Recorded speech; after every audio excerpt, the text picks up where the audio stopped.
There we go, Chair. There we go. Good morning, everybody. It's nice for us to have we haven't had a morning meeting of learning and skills for some time, so it's nice to return to that. It's the meeting of the Tuesday, 30th of January. A comprehensive agenda in front of us. Noted as our budget scrutiny. First item on the agenda is apologies. We've had apologies from Lynette. Many of you will know, but her grandson is in intensive care, and rightly so. He's taken the decision not to attend today, so I would like to send our good wishes to Lynette and her family, and hopefully everything is okay on that side. But I think it's understandable that she's not present in today's meeting. So just mention that and send the good wishes from everybody in the meeting today to Lynette at some future point. Thank you. Other apologies, please, Kath. Yes, we've got apologies from Councillor Lucy. Councillor Bryn will be joining us, but I know he has to leave early. Councillor Jackie Charlton has also sent apologies. We've got apologies from Emma Palmer, the CEO, Georgie Bevan, the Head of Service, Eirik Towns and Cressy Murphy, both from the school service. Good. I don't know of any others. Yeah, members, are you aware of any others? No? If not, we'll... Chair, apologies. I have to leave just after 11 for a funeral. Okay. Thank you, Councillor David. Yeah, no, we'll try and progress as quick as we can through the agenda so that you can be a part of it. Members, if there's no other apologies, we move on to item 2 on the agenda, disclosure of interest.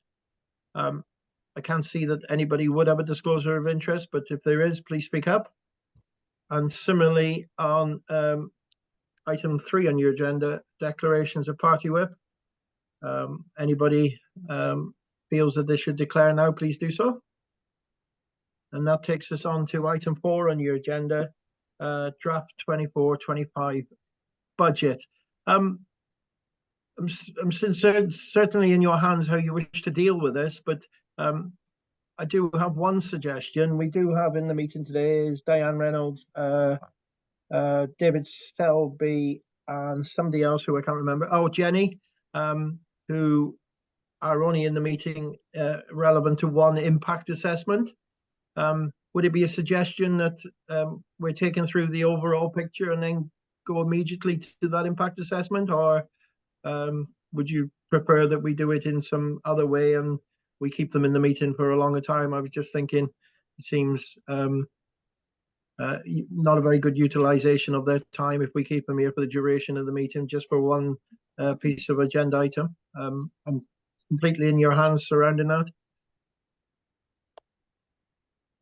Yeah, I've had a thumbs up from Alad and Danny. So if we perhaps have a general introduction and then we go to that impact assessment. I'm not sure in relation to a general introduction, are we going to Councillor David or Councillor Pete? I'll open up and I'll pass across to Officer almost straight away. Okay. You've got before you the proposals that impact on the school service, both within headquarters and the school's delegated budget. These obviously are quite significant areas of spend for the authority.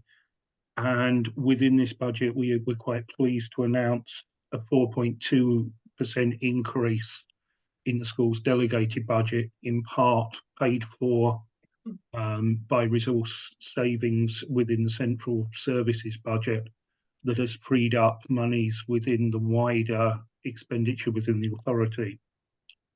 This is slightly down on the 6.2% that we were able to put into the school's delegated budget last year, but is significantly more than the funding that was brought in through the revenue support grant, and compares favourably with the 3.7 and the 2.4% in the 2 years previous to the one that I just spoke of. I've got a number of officers with me today. Sarah Quabell is going to be leading a small team from the school service to respond to the specific issues there. As already been identified, we've got officers from leisure services to talk about the cross-cutting issue, and we've got officers from the finance team, led by Mary and Nancy, who will be talking more about the interactions with the service and our schools in terms of the management of the schools delegated budget, both this year and in the future. But I'm now going to pass you across to Sarah Cabell, who's just got 2 slides for you that outline the changes and the position within both those budgets in a little bit more detail, and we'll set the scene for you. Morning, Sarah. Morning, Councillor Grenville. I'll just share my screen quickly.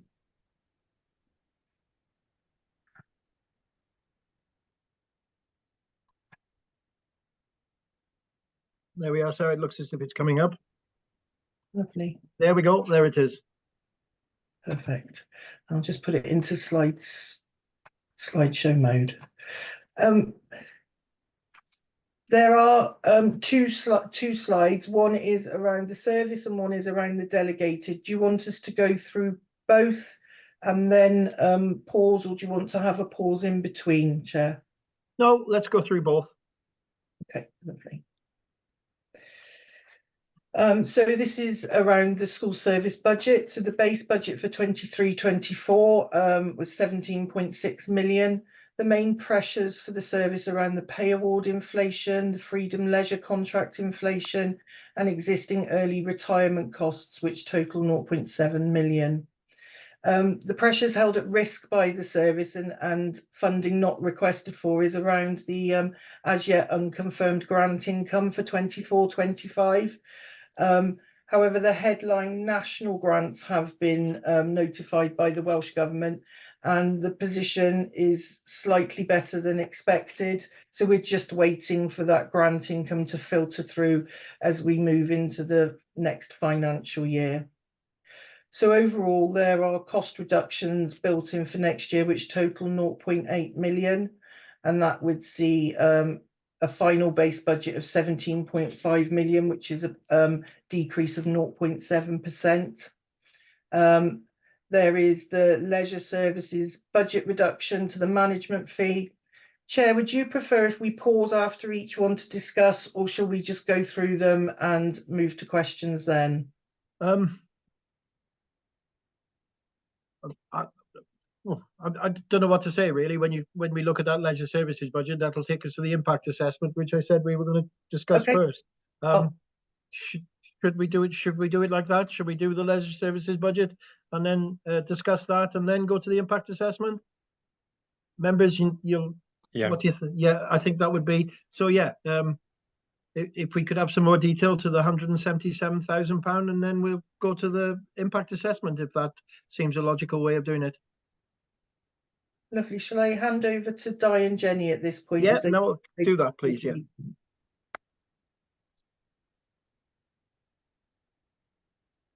I know Diane is in. I haven't seen Jenny, I don't think. Let's have a quick look.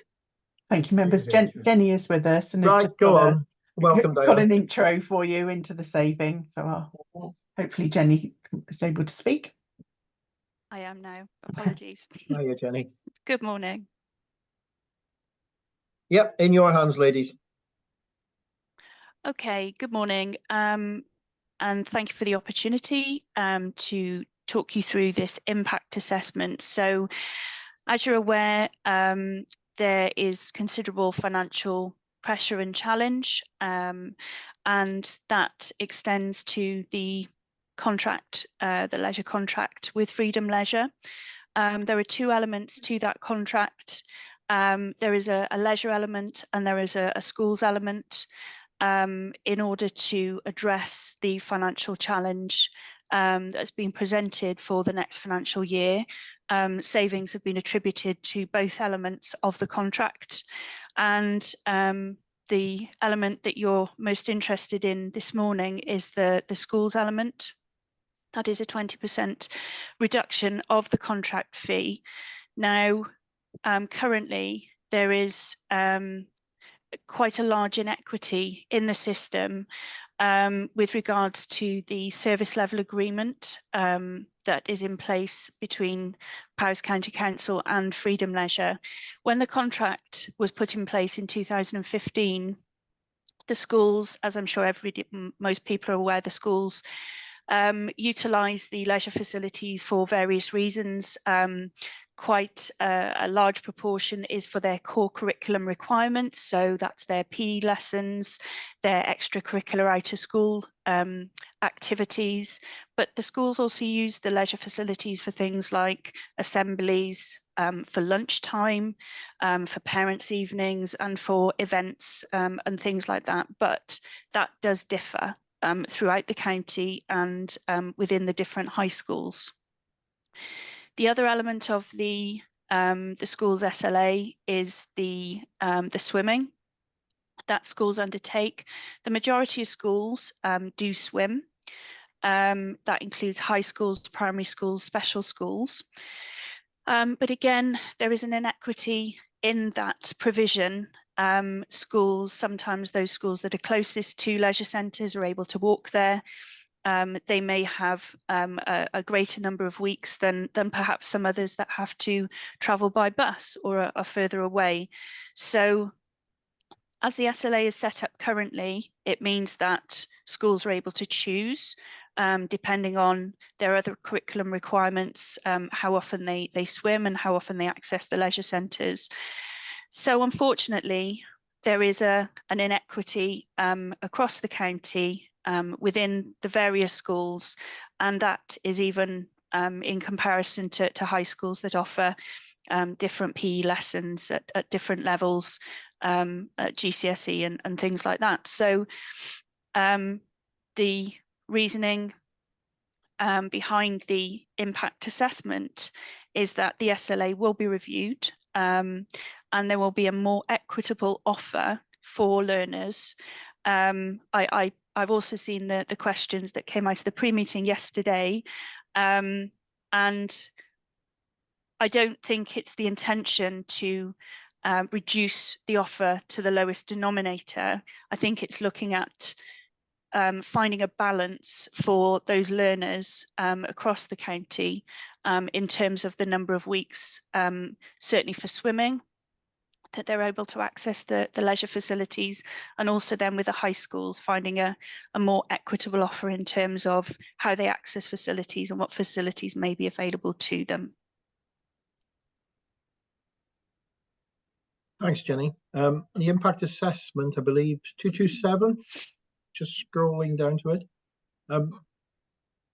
The one thing which I will prompt the question on what you've just told us, Jenny, is, you said you don't think, and yet you created an impact assessment on not knowing what the outcome is going to be.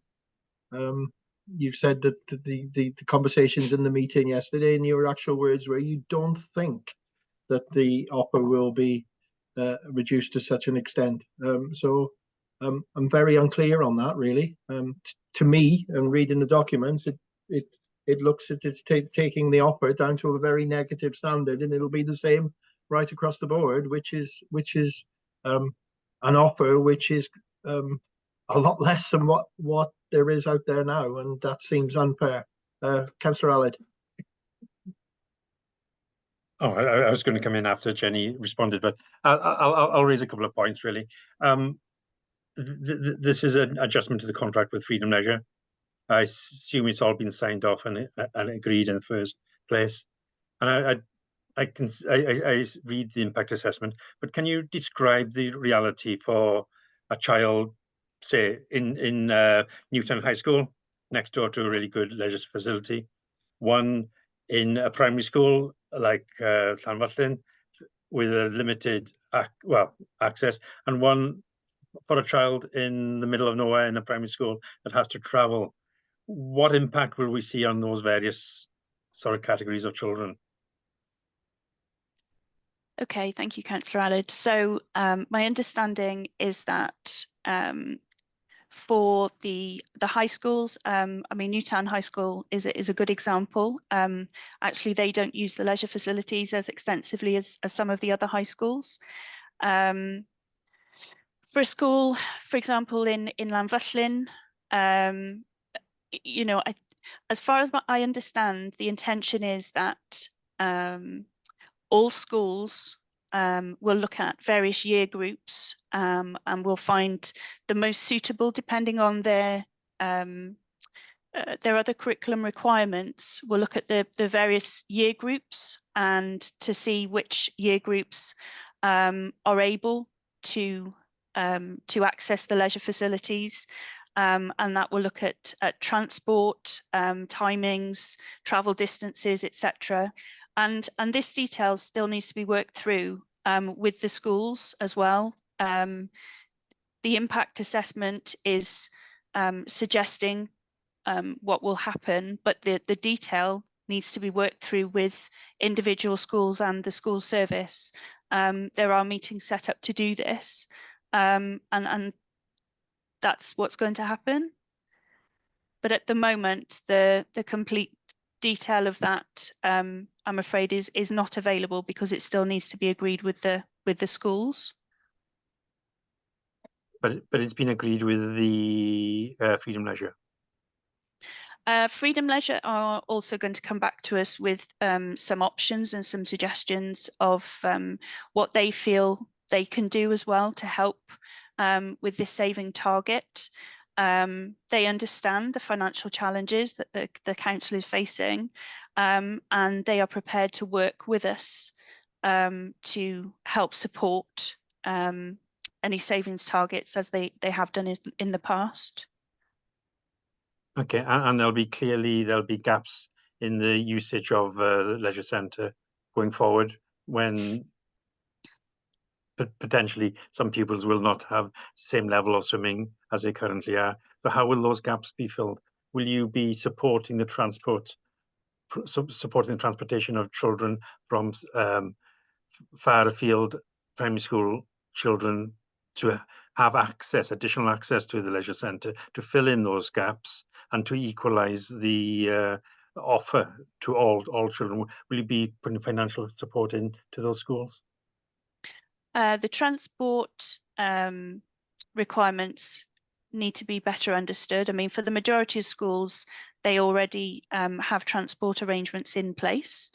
And that is either funded through the schools, or I know that the sometimes parents contribute to transport costs as well, and that already happens.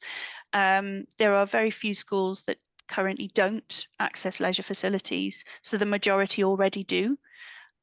What will need to be but you're talking about equalising it more, so some will have to come up and some will go down, I'm guessing. They will, because some schools currently certainly swim a lot more than others. That's correct. And there's reference to cost of transport in the impact assessment. If I only could find it on one of the pages. But sorry. It's 228, Aled. 228 was it? Gone past it.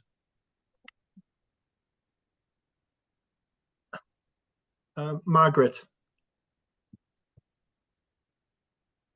Yes, sorry. It's really asking a question which doesn't have an answer at the moment because we're talking about budget and I understand what's being said, but we have no real understanding of the impact on children at this moment and what they can access.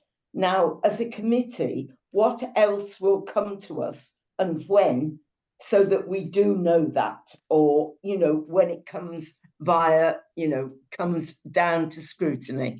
I just wonder, because that's the key, that is very important, isn't it? And how long will that take for us, for that to be known? The detail. Yeah, on children and how it's going to impact. Diane, I believe you just put your hand up, so I'm assuming you're coming in to answer. Thank you very much, Chair.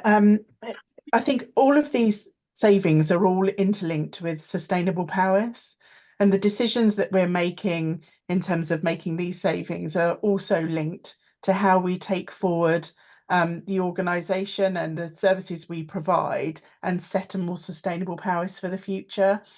So we've already been starting to work with you on the on that understanding, but I would assume that each of those elements, once we get to a more defined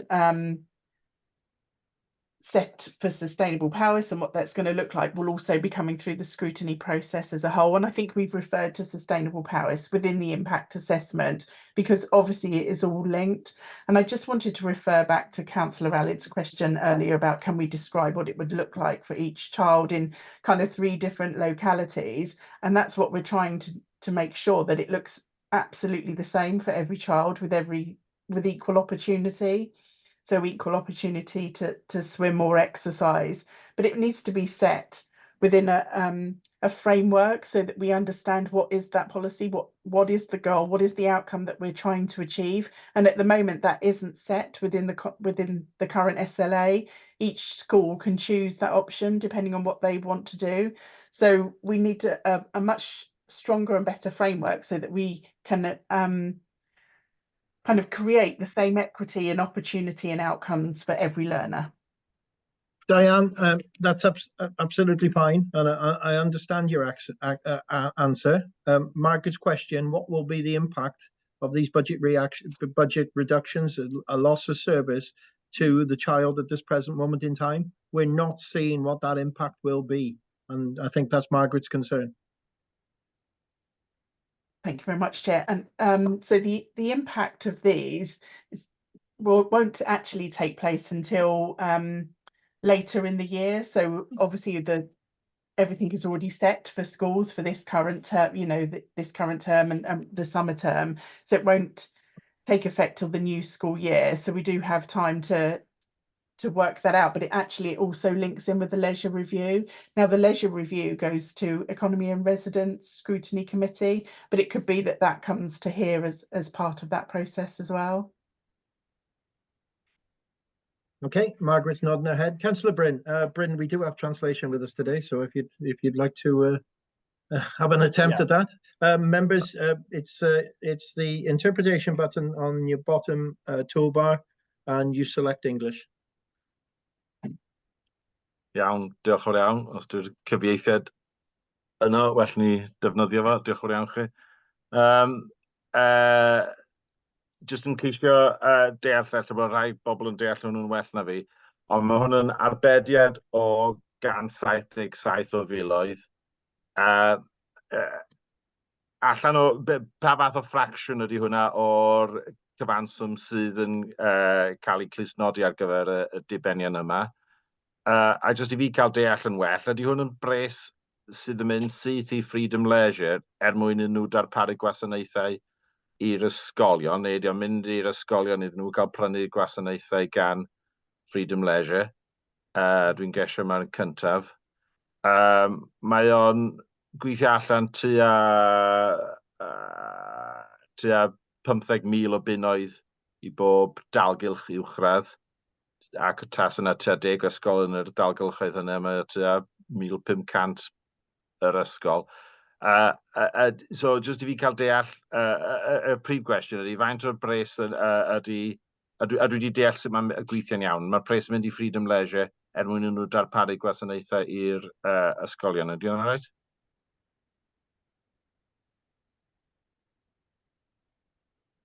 Okay, who'd like to pick that up? I think Jane's coming in, Councillor Bryn. If I may, Councillor, I think currently, as the system operates, Freedom Leisure are paid under their contractual arrangements a sum of money to enable schools to access these services, and that is met from the education budget. What this reduction will do will be to reduce that payment slightly, which will mean that there will be a slight reduction in some of those services that schools access. That being said, schools, of course, will need to fulfill their curriculum requirements. They can deliver from the PE perspective in a number of different ways. I think there is some consideration of the amount of swimming that some schools do and whether that is excessive to what is actually required under the curriculum. So I think there are a number of elements that feed into this. What that will mean, of course, is that Freedom Leisure will be able to use those facilities in a different way for some of that time. So the public will be able to access probably the pools and so on at times that they don't currently, because it is marked for schools to access over that period of time. So I think you will see a change, but when it comes down to it, schools will have to still fulfill those curriculum requirements, and they will see how best to do that in terms of that availability of the facilities. Dylech chi defnyddio'r term slight reduction. Pa ganran o reduction ydy hwnna? Dwi'n methu ffindio fo yn y dogfenna. I don't have that to hand, but I'm looking to my finance colleagues that may have that figure. I know it's quite significant, the charge that's made to Freedom Leisure from the school service at the moment, but I'm hoping somebody will be able to pick that up for me. Nancy to the rescue. Yeah, thank you, Chair. We hold around £2 million at the moment in terms of our budget that we pay across for the use of the sports facilities to Freedom Leisure. O, tua 10% felly bron. Wel, 8%.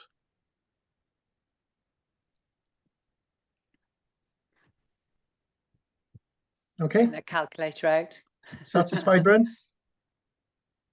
Yeah, for now. Diolch.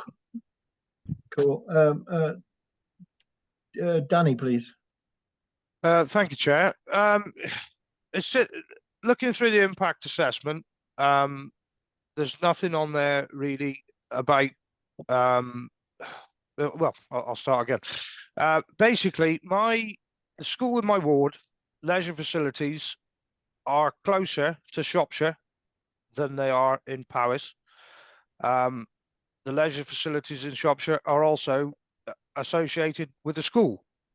So unless there's a good transport deal done, if you like, to get those kids to a Welsh leisure centre for their swimming, they may go over to Shropshire, and like I say, associated with the school, you may lose the students to Shropshire then as well.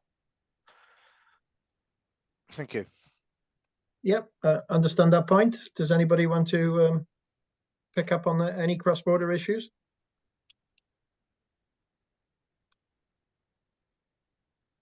Okay, I think your point must be accepted, Danny. I'm a little bit confused with it all, really. I'm really not understanding how the saving is coming. I understand you're creating equity, but to me, especially on wet sites, you're creating a lack of use, which I find strange, because we'll still be heating swimming pools. You're gonna have a long gap. Jane mentioned that it was an opportunity for Freedom to pick up opportunities from the public. I would suggest that during times which the public won't pick up on, yes, there will be some, but you've still got that heating of swimming pools, and along the line, you're cutting that service to children. And the comment was made that some schools are having an overuse of those swimming pools, or a dependence on them swimming pools. That's what creates excellence. And we have to think about those children who are trying to succeed in their sporting careers or sporting lives. And yet now we're creating a system where we're creating a standard line which children can't access. Anything over and above that will be taken away. And I think that's such a shame, really. Councillor Allard. Thank you. You make a really strong point about the Chair. I just, the comment on public use during the day, it is really difficult on some sites. A lot of investment has been made in fencing around sites, and some leisures or pool areas are so enmeshed within the school. It's not possible for public to have access during the school day. So whether that would happen, I have my doubts, really, that the pool would be, and the changing rooms, etc., would be available to the public during the school day. In a large centre like, the Newtown, Welshpool, etc., Brecon, it might be different there, but the small pools, I cannot see it happening. I just real fears about this. It's difficult to scrutinise something when there's so many unknowns. I'd encourage all children to learn to swim before July, end of the school term, because we just don't know what's going to happen after the summer holidays. It's difficult to make those judgments, and it's difficult to make those judgments as well because I get an inference that it hasn't been signed off by Freedom Leisure either. So what are the risks around this? Is it deliverable, the saving, or is it just one of those you sort of fingers crossed type of saving, and we come to next year's time and we can see it hasn't been delivered? What sort of confidence have the portfolio holders, Councillor Peter and Councillor David, about delivering on the saving? Thank you, Chair. Anybody coming in? Councillor David. Chair, you're absolutely correct in those members who are saying that this is work in progress, because yes, it is. We've got three pieces of work in effect ongoing at the moment. We've got a leisure review, which is reviewing the whole of the leisure service, and one of those elements will include the SLA with the schools, which is a key element of the provision of leisure in the county. We've got a scrutiny committee also looking at the changes or proposed changes in the service, and we've got ongoing negotiations with the schools and with Freedom Leisure ongoing in all areas. And the background to the whole of this is the fact that all of our leisure centres are different. The usage of them is different, and what we're trying to do with this is by rationalising the usage in some way. And I think it popped up on the screen, the change is at cut of 8.5%. We're not massively cutting into the leisure service for schools by doing this. We're doing some of it, and it gives us the opportunity of getting the SLA far better understood. And as we move towards the sustainable powers, then it underwrites the changes that will need to be done at school and leisure area. There's a fundamental belief, in my view, that we want to retain the ability to teach children to swim, and by equalising the offers and taking away some of the usage in the higher usage areas, it gives us a better chance of achieving that. David, thank you for your answer. But I don't think it.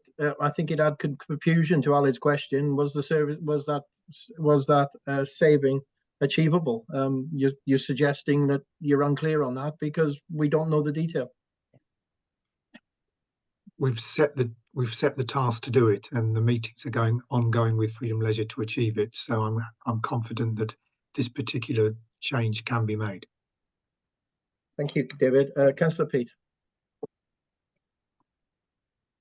I share David's confidence. Officers have informed me that this is an achievable saving, else we wouldn't be looking at it. But what I would like to do is draw attention to Councillor Allard's slightly flippant comment at the end about children needing to learn to swim before the end of the year. I think that's unhelpful scaremongering. We've said in this that there will be an equitable offer. We've said that children will have access to swimming pools, and there are already a number of schools that don't take up that opportunity for varying reasons that we will be working with to ensure that comes through. Councillor Gwynfor's comment about achieving excellence may be closer to the truth, that there will be a slight reduction in offer for those that are taking up more. But if we're looking at the implication of what is being said, then we should be concentrating all our services into schools that are nearer to swimming pools so that everyone can walk there. And I think that is something that we wouldn't even remotely think of. I just want to give parents assurance that Councillor Allard's statement is not going to be the impact of what we're hearing today. The choice and how they deliver the curriculum is a local choice for schools, and we will do everything we can to support it when it comes to swimming. Thank you, Councillor Pete. I will agree it's a flippant comment, but the fact is that we do not know in scrutiny today what that offer will be in September. Councillor David. Thank you, Chair. Just to make a general comment with regard to risk. Every budget has risk in it, and you can't hide from that fact. The question is, how do you manage that risk? Now, I've listened to what Councillor David and Councillor Pete and indeed what officers have had to say, and I'm fairly confident that any risk emanating out of this, which there's a probability there will be some risk in its delivery, can be managed. And I think if you're going to go down this discussion around risk, you can apply it to the majority of savings built into the budget. But the important point is, it's how you manage that risk.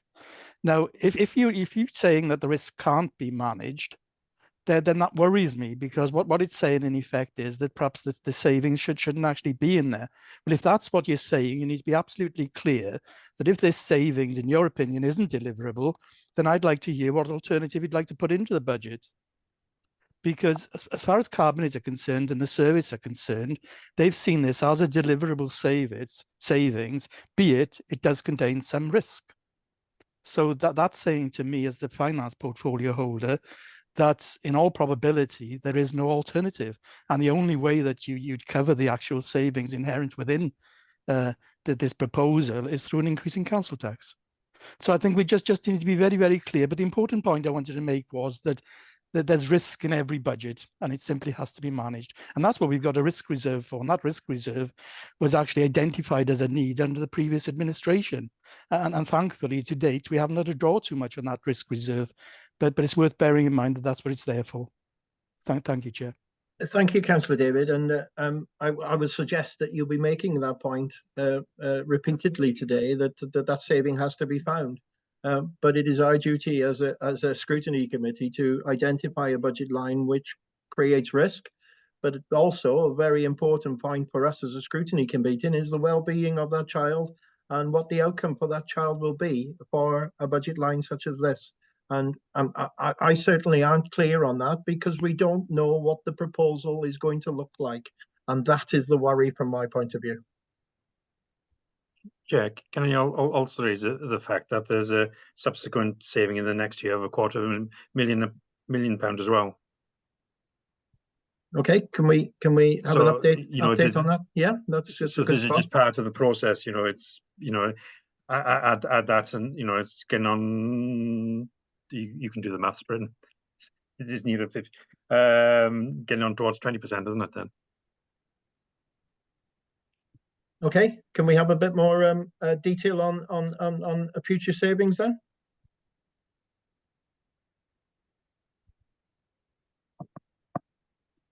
Chair, the first element of the second year saving comes from the fact that this saving this year will not be implemented until the start of the next academic year. So there is a year two consequential. The second element of that is an indicative figure that will be worked towards by officers over the course of this year, so that we have a clearer position going into the budget round. And a lot of that will stem from consequentials from the Leisure Services Review and changes that are modelled as a result of that. As with all second year figures, these are indicative. They will go up, they will go down, only when there is a proposal put in front of you specifically stating that this has a direct consequence. Can you expect that? In this instance, the second year is very much a work in progress, but the figures you're getting are giving you a clear indication of where the services expect those figures to be. Okay. Ali, do you wish to come back? It looks like a process of salami slicing, firefighting. We're unclear on a vision. I will say I sit on that leisure review. I'm not sure that the outcomes that you're describing today are what the outcomes are. We were told that we were going to have an update on this on the 20th of December. That subsequent meeting was cancelled. I know there's another one up this week. But if you go to that consultation document went out, the outcomes of that consultation won't be what you're proposing today.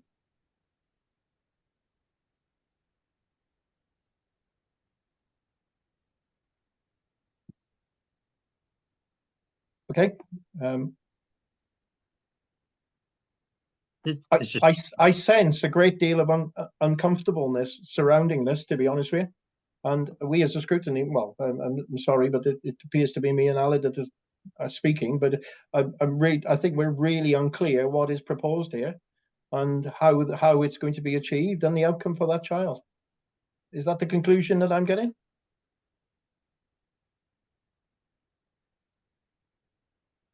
I've seen nodding heads.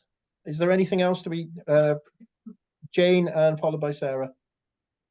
I'm just going to reiterate what I said previously, Chair, in terms of the curriculum requirements for any pupil is set out, and schools have to deliver against those curriculum requirements. So whatever the provision is that will be in place will ensure that we will do so. And it's important to note, obviously, that from a child's perspective, it is that rounded educational provision that we have to focus on. And basically, I think from an overall budget perspective, we all know the challenge that we face in local government over the next few years, and we will have to look at how we can reduce our costs in order to maintain a budget within the funding envelope that we have available to us. So we will be seeing changes across the board.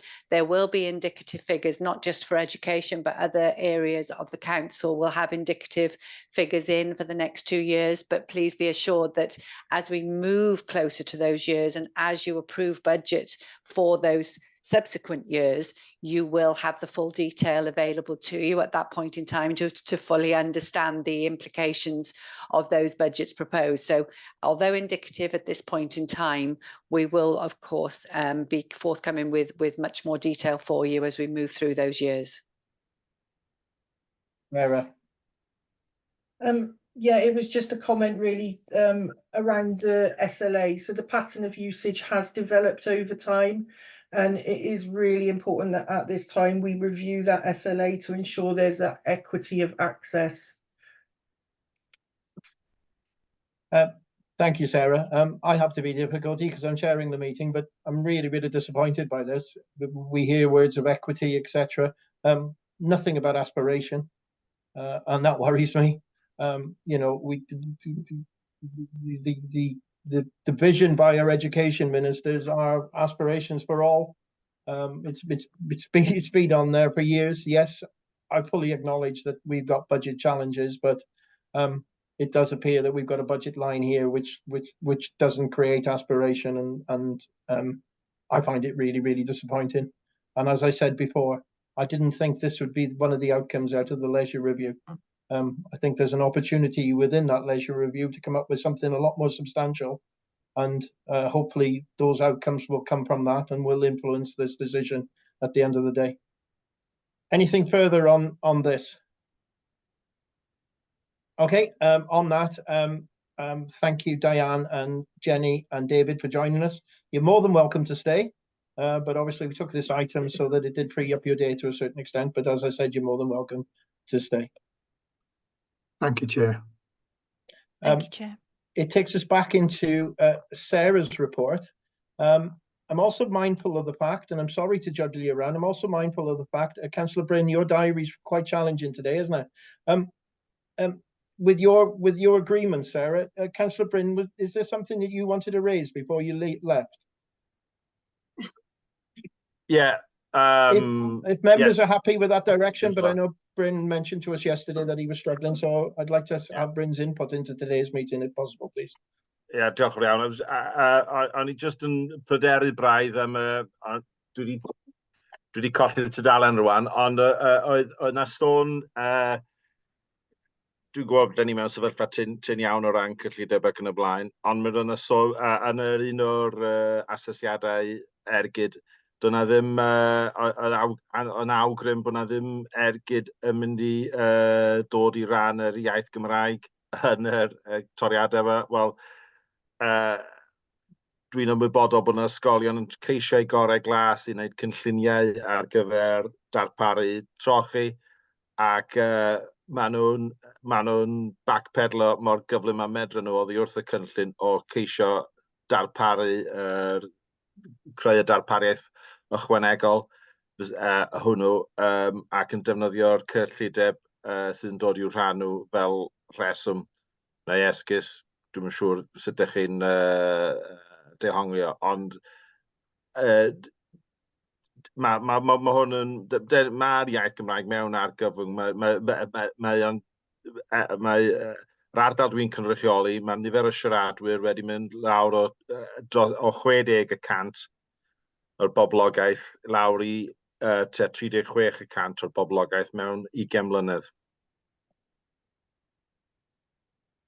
Ac dydy'r ysgolion leol ddim yn creu siaradwyr newydd. A dyna sydd i angen os ydy'r iaith Gymraeg mynd i cael gobaith o oroesi fel iaith naturiol cymunedol. A mae'r awgrym bod na ddim, be dwi'n galw amdano ydy bod yr iaith Gymraeg a gyfundrefnau trochi yn cael ei gosod mewn i'r cyllideb i sicrhau bod yr ysgolion yn gallu gwneud, ddim yn gallu gwneud esgus nad oes gyda nhw mor arian i gwneud y job. Ac mae angen neilltuo arian iddyn nhw mewn rhyw ffordd i ddweud, gewch chi cael gafel ar arian yma os ydych chi'n gwneud y gwaith angenreidiol hwn. Ac dydy awgrymu nad oes na ddim ergyd, asesiad ergyd yn dweud bod na ddim effaith ar y iaith Gymraeg ddim yn dal dŵr. Dyna fy sylwadau.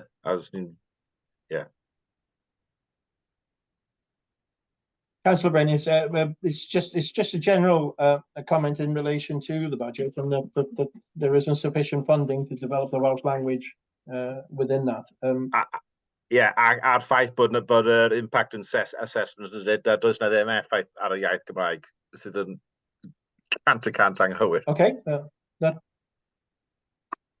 brings a certain relevance to it. I think Councillor Alledge jumping on the back of that before we come to comment, please. Yeah, we'n just yn gofyn i Bryn, really. Ydy ar tudalen 261, lle mae'r restructure of staffing restructure.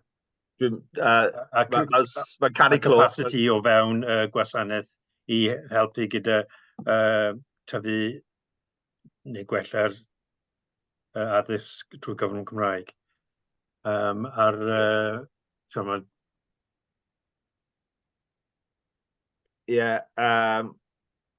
Ac hefyd ar tudalen 249, mae'n dod fyny sawl tro, dwi'n meddwl. Dwi'n meddwl. Ond mae hwnna'n enghraifft da.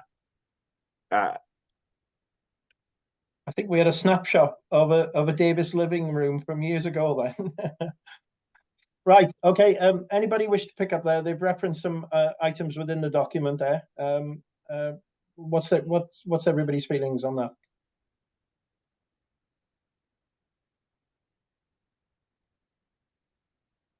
Councillor Pete, Sarah, whoever jumps in first. I'll let Sarah go first and then I'll follow up. I was just going to make a direct reference to the impact assessment around the vacant hours or limited staffing restructure. That's in school service as opposed to in schools themselves.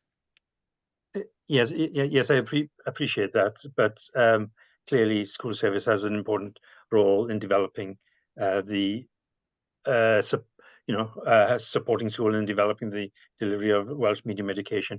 I was just wondering what posts are going. It's not really descriptive to say what posts are going, unless I've missed it somewhere. It's an amalgamation of vacant hours that have been identified through slippage across the year. And what were those? What is a substantive post? You don't know. Oh.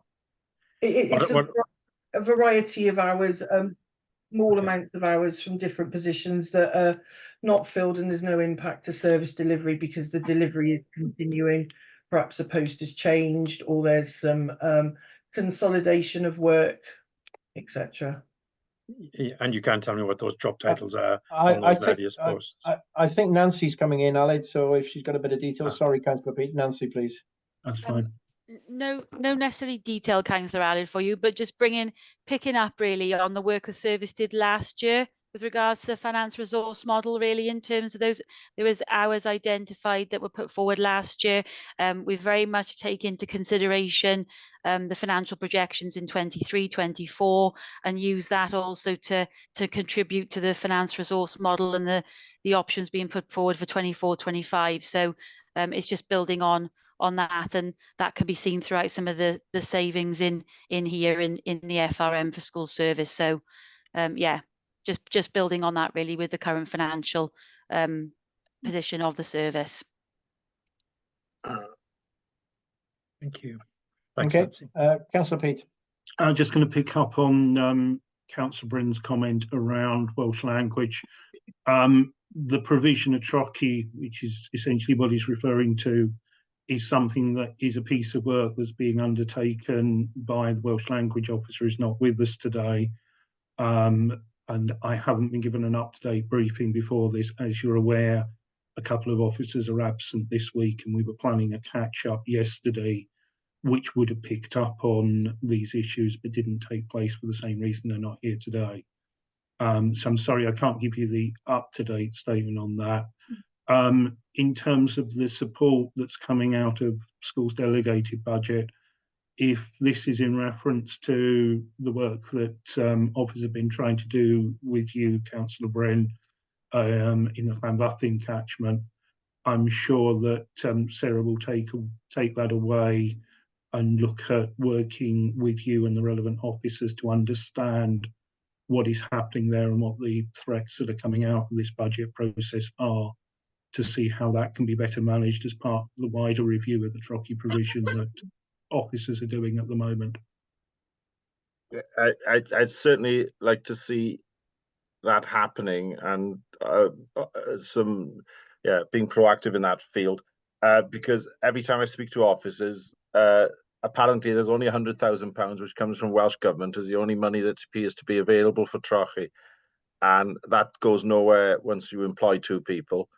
So the implication is that Powys is not investing at all in trochee, and whilst I mean, I personally don't believe it has to be different money from education. Education is education, doesn't matter what language is delivered in, but some people don't see it like that. And but in order to make people understand what it is, I think it has to a chunk of money has to be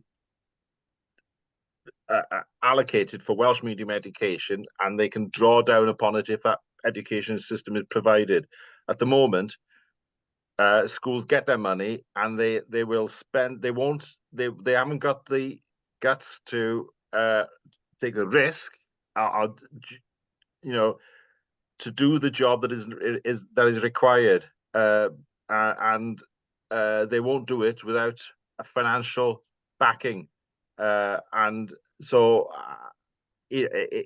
budget drives the results that you want to achieve, and it's historically a fact that that the Welsh language was driven out of schools by by paying teachers for the results in English.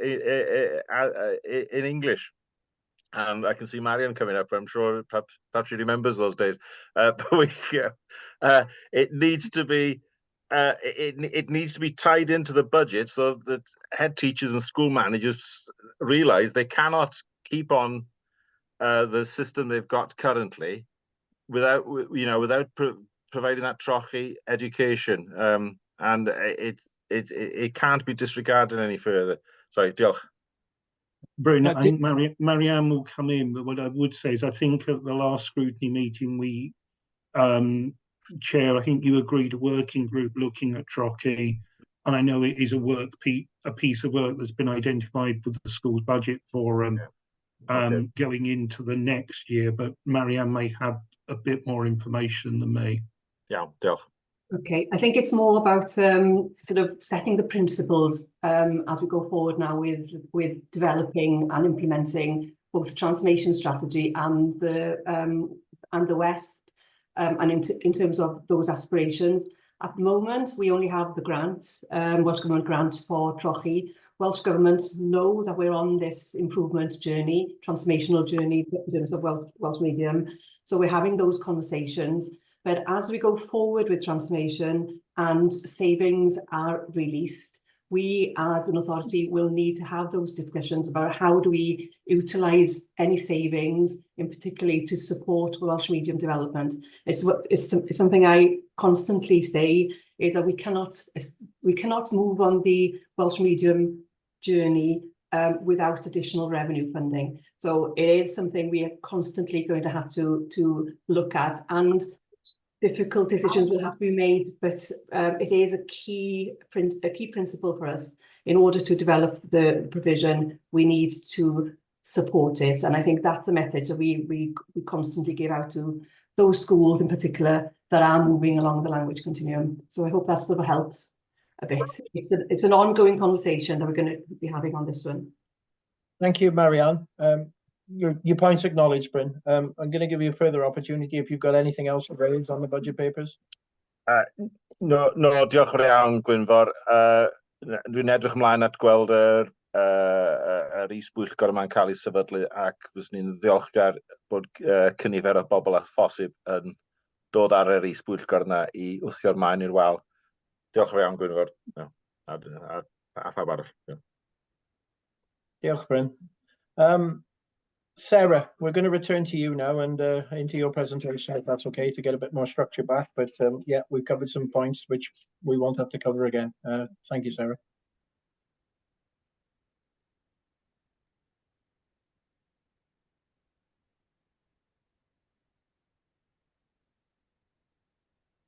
Yeah, that's with us now.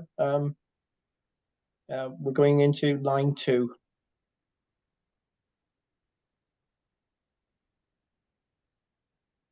Anything to say, Sarah? Apologies, I had my mic off. It's so okay. This £5,000 income target builds on an income target that's been proposed in the current financial year and the one previously. So officers undertake work from time to time, either delivering training or undertaking ESTIN inspections, which garners a fee into the service. So it's just acknowledging that income coming in and putting that forward. Okay, any comment? Okay, we'll go on to third-party spend then, Sarah, please. Okay, so in terms of third-party spend, each service manager in the service has been tasked with reviewing what expenditure they undertake, and we'll be looking at rationalising the third-party spend, delivering in a different way. So are there events or training that's currently delivered by external parties which we can then look at delivering in-house? An example of that would be in the summer, the head teacher conference was held at an external venue at a cost to the service. However, for the winter head teacher conference, that was held in the chamber and in other rooms in County Hall, so there was no expenditure. So looking at rationalising that, using internal speakers instead of external if there is a cost attributed to them. And also there are some elements such as licensing spend and a small element of the cashless contract spend where the costs have changed, so that bit of budget's no longer required, so there'll be no impact to service delivery and it's being put forward as a saving. Thank you, Sarah. Members, obviously these are referenced with our impact assessments, so I'm relying on you all to tie them in with the documentation we're in front of us. So just bringing that to your attention. Any comment in relation to into that budget line? Just a very quick one, really. What is the total third-party spend? 50,000 the line is. And yeah, that's a saving. What's the remaining spend? It would be significantly more than that. So, for example, with the cashless contract, the different elements total 200,000, and that's just one element alone. So there's a wide variety. I don't know if Nancy's able to access the total spend across the service quickly. Yeah, and there's a lot of spend tied up in contracts. Yeah. I assume, but Yeah. is there other spend over and above that with third parties that you have almost a flexible approach to over the financial year? There is some, and that is largely around events and training, and actually it's just rationalising that spend and looking at what we can deliver in-house with no additional expenditure, but while still providing the same training experience or event experience. And an example from last year was the Vouder SV training, which actually today the first in-house delivery of that is going ahead as per the savings that were put forward. Okay, yeah. So there's total spend in that sort of area I was looking at. Thank you. Yeah. Thanks, Nancy. Okay, members, I'm looking for further comment, but if I miss you, just shout. Nancy's got a hand up. Sorry.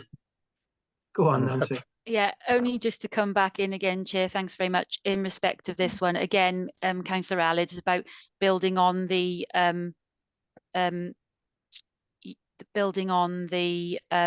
current position of the school service in 23-24, looking at what and how we're using third-party spend and services, and building that into that saving really to get to the 50,000. So it's, you know, much along making sure we've assessed the financial position currently and building on that going forward, as well as, you know, and reviewing that on an ongoing basis. Thank you, Nancy. Chair, I wish I knew what the percentage was, or, you know, some sort of indication of the existing budget that has come out of. But would it be possible to get that information to us? I think that's a suitable solution there, I think, and that may be able to develop our future conversations on this. Okay, pay budget adjustment. So this is largely around Salisbury positions and the SPA points that sit above the spinal points. Nancy, was there any additional information you wanted to add around that? No, well, just that really, Sarah. I think it's again about how we budget for our base budget staff in the service, and the you know, one particular scale in terms of the Salisbury, where there's with the bar, it's a 6-point scale. So again, it's about looking at how we budget really just the top of the 3 spinal points like we would do for other staff within the service. If then staff go through the bar and they're eligible to go through the bar, we'd have to manage that as a service during the year. But yeah, that's how that's been put together, by bringing the base budget projections in line with some of the way we assess the other salaries across the service. I have to say I'm a little bit confused on that, because I just don't understand the way that policy works. So are you telling me that there is an attempt to reduce our expensive teachers? Is that what you're saying? No. No, Councillor Gwynfor, sorry. It's just about how we budget for employees, okay. how they are paid, and their terms and conditions are as they are. This is about a budgeting exercise with how we budget for staff that are at the top of the bar of a certain grade within the authority. It doesn't, you know, it's not about changing anything in relation to terms and conditions. Okay. Please speak up if somebody understands that better than me. Any questions? Would it be possible just to add something quickly? Go on, Sarah. Just to say that the spinal points are there for progression as years move through, but then moving to the SPA above that is you apply for that. It's not automatic. So currently, as Nancy says, it's a budgeting exercise so that year on year we're not holding all of that budget, which isn't a given, and just reviewing that as and when or if those applications should come through. Okay. I'm going to say I understand that. Gwynfor, Okay. I'm guessing you can't see me. I just wanted to reassure you, this is a school service budget adjustment. It doesn't impact upon teachers. Okay, that's what I was hoping to hear. Right, we move on to the next line, if you could then, Sarah. Yes, certainly. And this is around the remodelling of service delivery for the PRU. And I was just going to hand over to Simon for this element. Diolch, Sarah. Thank you. If it's okay, Chair, I might just give a little bit of context about why we're here, if that's okay. So many members of the panel will remember that in 2020 we issued the strategy for reviewing SEN ALN across Powys, and of course since 2020 a lot has happened in the world with the pandemic and the cost of living crisis. So we're now at a point really where we are reviewing the strategy to create a new ALN strategy that's fit for purpose for our learners at this time in the world with all the challenges that we're facing. And this forms really part of that review of ALN provision and modelling across the county. Members will remember part of that work has been the focus on the delegated ALN funding, in which we're releasing more funds to schools and the head teachers, so they have that flexibility to meet the needs of learners within their schools who have ALN or may be part of a learning group of some kind. And as I say, this really kind of forms the next part of the work we're going to be doing over the next 6 to 12 months. And that is looking at specialist provision across the county. So looking at provision that's supporting our most complex learners. That may be learners who have complex medical and cognition and learning needs. It may be our learners that have complex social emotional behavioural needs. And so that's our next big piece of work, really. So with regard to the impact assessment for remodelling service delivery for the PRUs, it's important to stress that this is just a principal proposal in consolidating the pupil referral service into potentially one site. No decisions have been made on areas, no decisions have been made on specifics like that, but it's looking at how we can deliver a high quality service for children and young people in a different way, and also in a way that aligns to achieving the goals and aspirations for a sustainable Powys. Just a bit of kind of context on the PRUs themselves. So we do have very low numbers of learners within our PRU. We have one PRU in Brecon, we have one PRU in Newtown. Both have significantly low numbers, and we also rent and lease both of those buildings from external owners. So there are considerable costs to having two sites. That's probably the context I'll give at the moment. It might be easier just to get questions, Councillor Gwynfor, if that's the best way forward. Yeah, no, I'm absolutely fine with that. I'm just swapping screens here. As you've realised, I'm not a whiz with IT. Please, questions. Not there we go. Participants. Any questions in relation to this budget line? Yeah. Okay, I've got my hand up. Yeah, Margaret, you fire away. Yeah. I'm glad to see the budget line, that we are looking at that, but I think it's important that we establish that all the changes in ALN are there to meet the requirements of the Act. And that's what's happened, and schools' responsibility is changing because of that act and funding. And so the authority have done that, and and this started in September.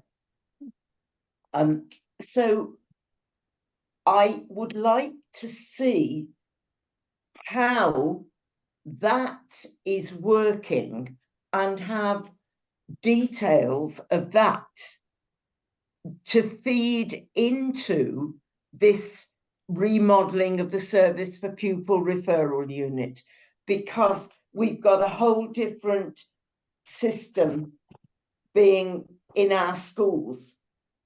And so I just hope that the both will work effectively together.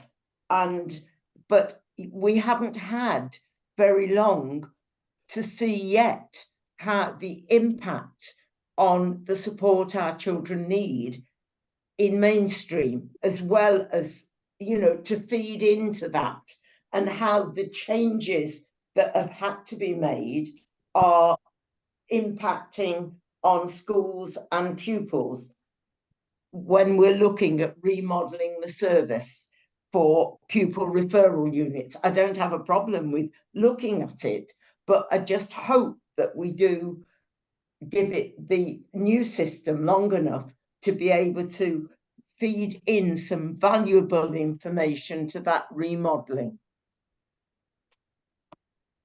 Absolutely, I think that's a really important point. And Chair, I'd be more than happy to come back and give an update on ALNet implementation and a review of where we are with it.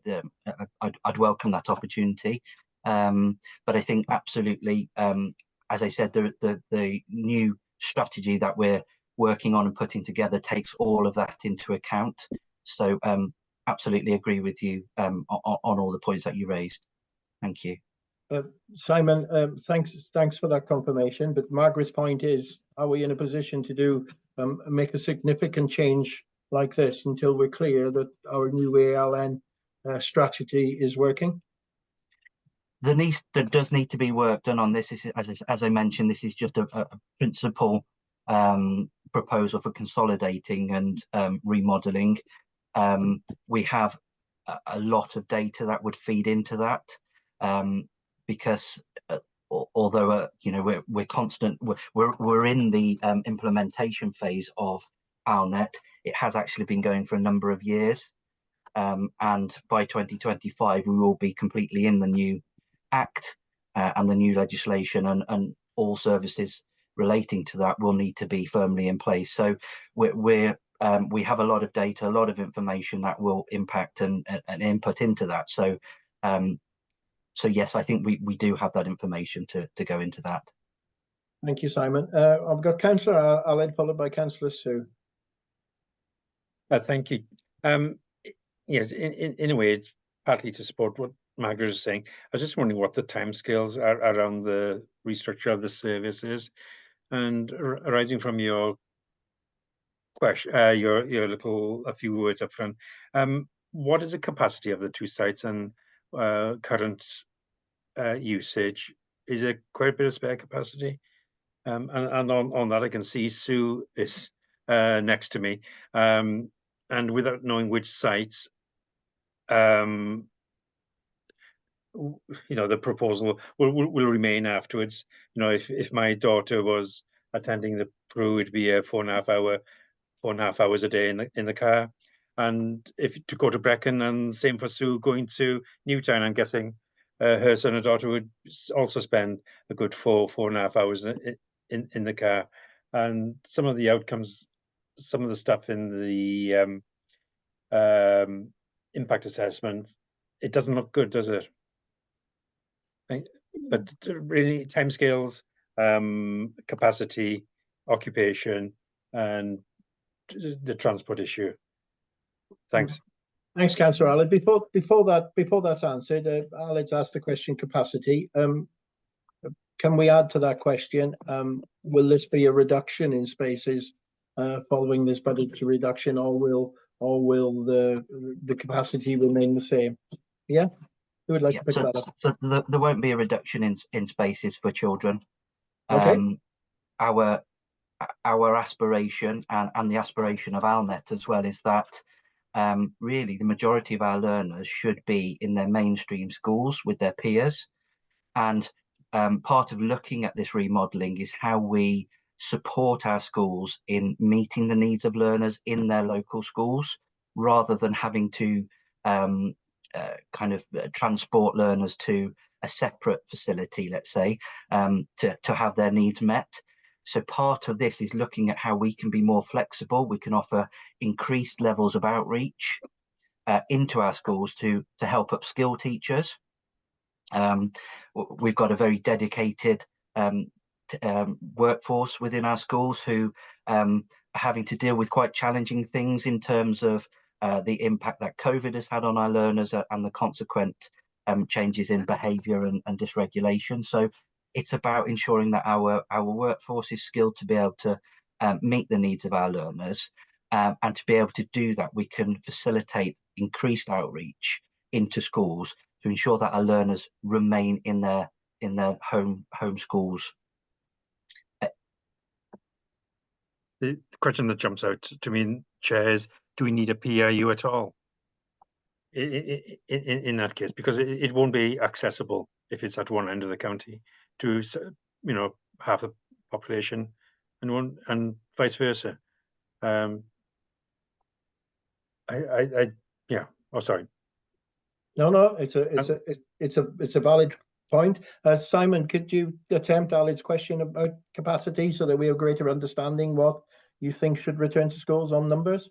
Yeah, so across both sites, and I'll give the kind of caveat that this is off the top of my head, but I think we've got across both sites about 16 learners. Okay. Capacity is across the two sites is probably near as 60. This, of course, could fluctuate in terms of the needs of the individual learners. So the more significant the need, it may be that we have to reduce the number of pupils. And I think partly that's probably one of the issues, is probably the wrong word, but with a PRU, often it's a very reactive solution to an instant behaviour need. And again, that's what we're trying to remove, really, that reactivity, and ensuring that all staff have skills and the resources to be able to deal with the situations that are in front of them. Okay. Content, Alad? Right. Yeah, time scale, sorry. Time scale. As I said, there's quite a lot of work to do on this, so I wouldn't be able to at the moment give a time scale on it, Councillor Alid, sorry. Is that a full year saving, or no? It's not, isn't it? There's another £250,000 next year as well. That's so right. That's £500,000 saving altogether. But you're hoping to do a significant saving in this financial year, obviously. Of 352. Yeah, that would be the aspiration. Yes, absolutely. Thank you, Simon. Councillor Sue. Thank you, Chair. I did bring up about the PRUs yesterday in the pre-meeting, but Margaret and Aled have probably asked everything. What I've made a list of here was capacity in the two PRU units, accessibility from one to the other, and the savings that would be made if we were to close one or the other. And as you say, we're not quite sure which one at the moment, so we're preempting that, I suppose. But I think probably apart from the savings, and I think from yesterday it was 600 and something, was it, Simon? That's right, Councillor Sue. The savings. But I would be very interested to. When do you think all this information will be available, Simon, to us? So, depending on what kind of goes through scrutiny and cabinet and those discussions, we are working on this as we speak. So I wouldn't want to give just pluck a date out of the air, as it were. So it's part of the larger strategy as well, which is certainly the focus of our work across the next 6 months.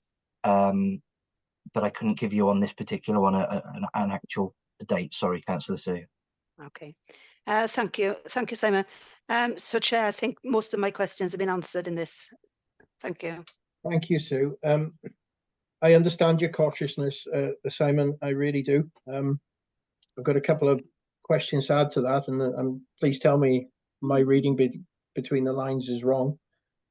You told us that both Prus were rental, so there's a possibility that there may be an establishment of a new Pru, which may be more central to us, and that may calm some people's fears, perhaps.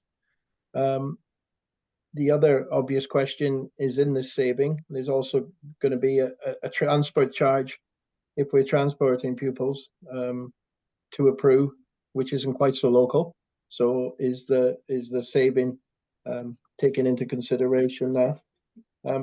And the third part of that question is, and I'm fully aware of the extra funding put into the formula in relation for schools to pick up on extra spaces which they may have to take on. Their profile will change in relation to this, but I'm a bit concerned whether they will have enough budget. If the desire is to what's the best wording? If the desire is not to send as many pupils to the Pru, and they're dealt with in school, I quite frankly don't have a problem with that, but I'm just concerned whether the funding formula will pick up that extra cost, which schools will inevitably have to absorb surrounding this. Hope that made sense. Councillor Peach, you've got your hand up, so maybe you're coming in to answer some of them questions. Yeah, there's a lot of what Simon has touched on is what I was going to be talking about. But obviously, you can imagine with such a significant saving here, I spent a lot of time. Councillor James, we're picking up a bit of. Councillor James, we're picking up a telephone call up yourself. You can obviously imagine I spent a lot of time working with officers to get assurance on this, and I actually spent the best part of a day with Georgie and Sarah working through the impact assessment to ensure that not only did this deliver financial value, but also it made sense for the individual learner. I think there's a few things I would pick up on from the impact assessment, because this is one where a do nothing actually has a worse situation than doing something in many areas. The main issue that we are seeing post-pandemic is an increase in what an urban school in the middle of any of our big cities would term low-level behavioural issues, but which is proving a shock to the system compared to what this area traditionally expects. So what we're looking to do with this proposal is free up resource so that we can actually put more support, training and knowledge into all of our schools. And that will have benefit not just for pupils that are reaching the point where they need to be sent to a referral unit, but actually will help give teachers more tools that they can manage behaviour at a stage before it gets to that level. So there will be a benefit in terms of the learning environment for all pupils. I understand the concerns about travel. I would point out that with Brynllawyr, we have a single unit that deals in a different way that has pupils travelling to it quite significant distances, but that is a concern. But as has already been pointed out, we have relatively few pupils using the referral units at the moment. They are meant to be a means of giving intense support to bring pupils back into mainstream education. They're not meant to be a permanent place of learning. So we are talking, if they are successful, and they have been in the past, a short period of time where there will be travel involved. But the view that officers have persuaded me of is that these changes will be beneficial to pupils, to staff, and to the service as a whole, that will actually deliver benefits for all of our pupils compared to the status quo. So I've got the reassurance from officers that this will not be detrimental to individual pupils that allows me to recommend this to my cabinet colleagues and to yourselves.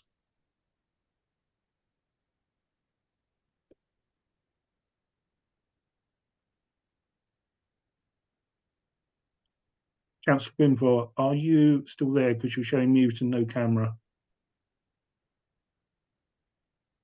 I am still here. I do apologise. Members, are you content with everything you've heard? It's the unknowns again. There's a lot of work to be done on this proposal, and that's what causes concern. And whether that saving will be delivered in year? Yeah, yeah, and you know, it's a there's clearly a risk around this, isn't there? In the ideal world, we wouldn't want children to leave their home school, and for children to, you know, have the fully support within their home school, and that's not always possible. Otherwise, we wouldn't have a PRU. But this travelling issue is a real problem. If it is deemed that a child has to leave its home, it's a home school. So I guess it's a bit of a watching brief, isn't it, Chair? I think that's a reasonable conclusion. And outcome for children springs out to mind when we actually don't know. We can't envisage what's on offer. Yeah. Okay. We'll move on to please speak up, members, if you feel you have something to say. Juggling with two screens and don't always see your hands up. Reduction on agency costs. Thank you, Chair. So that again is building on similar work that was undertaken and proposed for the current financial year. So it's a continued reduction of consultancy. So we commenced some of that work previously, and we're just continuing to remove the need to use consultants. Okay, the initial question, and Aled has asked it many times before. It'd be interesting to see what reduction this is of the budget. What do we actually spend on consultants in the first instance? Yeah. Yeah, and we're happy to provide that detail if that would be helpful. Yeah. Okay.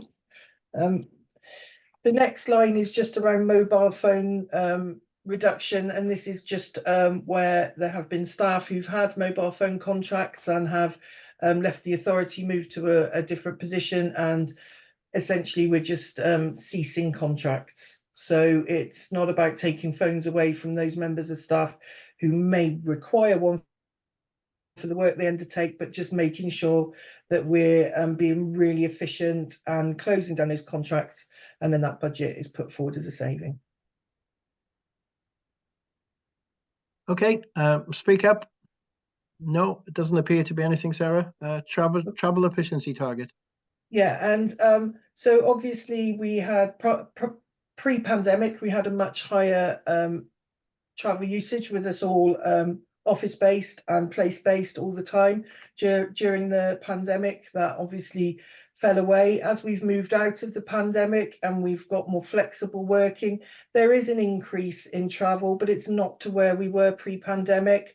So it's just recognising that there is a reduced travel across the service and just putting forward some efficiencies in respect of that. Okay. And the final line we touched on earlier. Yeah, any further comment on that? No. Chair. Go on. Sorry, you moved on a bit quick. I couldn't unmute myself. Okay. I wanted to ask about the mobile phones. I mean, at one point, a lot of staff, including us members, were given mobile phones, and it's strange that I've had a resident rant to me on the phone this morning how he can't get hold of anybody on the phone, that he has to email, and nobody ever rings him back. So I would like to know how many of these phones actually were given out, how many we've had back, how many are still pending out there. It would be interesting to me to know. So I can tell people when they rant at me then about the lack of response to officers on the phone. Thank you. We can certainly have a look at those figures for you, but the mobile phone contracts that are being proposed as an efficiency are for staff that are no longer in post, and that phone isn't required going forward. I understand that, Sarah. I would have thought that would have been something that they would have done, well, giving the laptop back, give their phone back at the same time.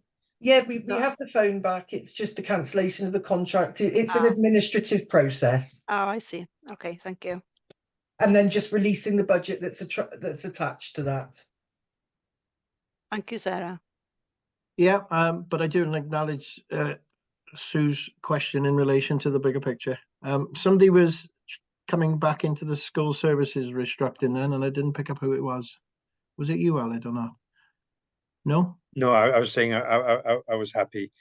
To be honest, I don't think the things like the mobile phone stuff should be coming into the budget. It's just sound management of the existing budget, really. But anyway, that's. Yep. Okay, point made. Right, we go to your second page, please, Sarah. So this is the delegated budget. So the base budget in 23-24 was 83.8 million. There has been a minimal demography change, which has seen a £27,000 reduction in funding. But there's been a draft funding uplift for 24-25 of 3.6 million. And that then equates to a final draft base budget of 87.4 million, which is a 4.2% increase, recognising the importance of education for the authority. I was just going to hand over to Mary for some of the finer detail around the delegated budget, if that's okay, Chair. Thank you. Thanks, Sarah. Thanks, Chair. As Sarah said, a lot of the pressure within the schools delegated, there has been a funding uplift of that 3.6 million, which is a 4.2% increase overall. I think it's fair to acknowledge that that doesn't cover the entire budget pressures within the schools delegated budget, as you'd expect, given the public finance environment that we're finding ourselves in. But when we've compared that with some of the other authorities within Wales, it's around the middle of the two extremes that we've had some feedback on. And I think we've got the balances, or the change in balances, as at the end of quarter two there in front of you on the slide. There have been some significant movement really and improvement in some of those positions. That's not saying that schools are finding it easy, of course not. I think you'll all be aware that any budget holder will be able to spend more and be able to justify spending more. But what we're looking at here is what their plans were at that stage in September, and I think Nancy's got a bit more information really about where they are currently and some of the movement in there, and some examples as well of some of those improvements.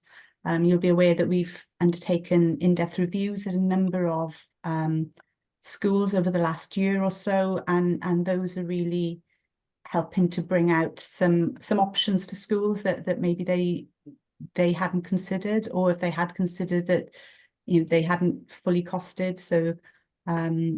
So cumulatively there is some scope there within the schools where we've done those, and we've got more lined up for the future as well. But yeah, Nancy can hopefully give you a bit more detail really about some of the shifts that we've seen really in terms of school balances over the last 3 months and the recovery plans that we've had in. Am I okay to come in there, Chair? Yeah, go on, Nancy. Give us the big Yeah. picture.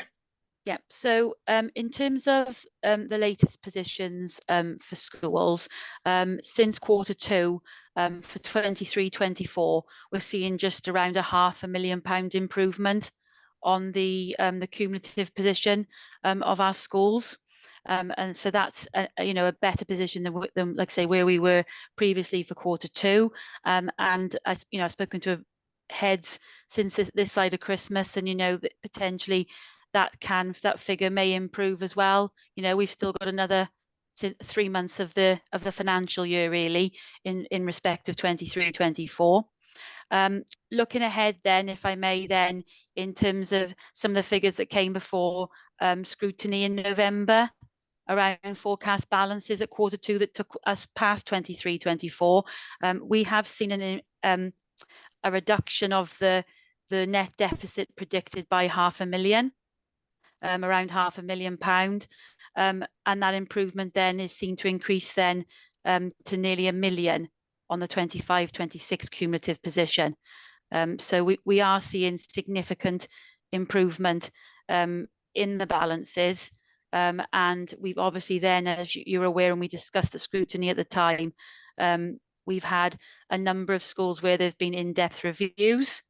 And a lot of those in-depth reviews have given schools more savings, proposed savings for them to consider than they potentially need for the current set of circumstances they did find themselves in now.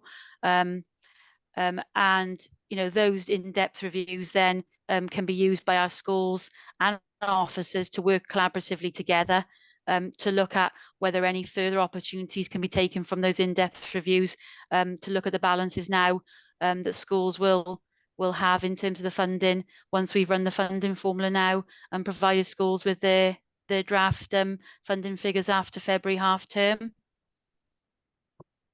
So that's the update really in terms of the balances. And Chair, if I can, I just wanted to give an example, if I may, really on a specific really in terms of the in-depth reviews.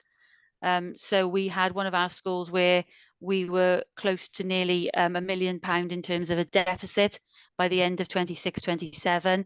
That school now, the latest recovery plan we've had from them is looking at a balanced position by the end of 26-27 on what they've provided us with at the moment.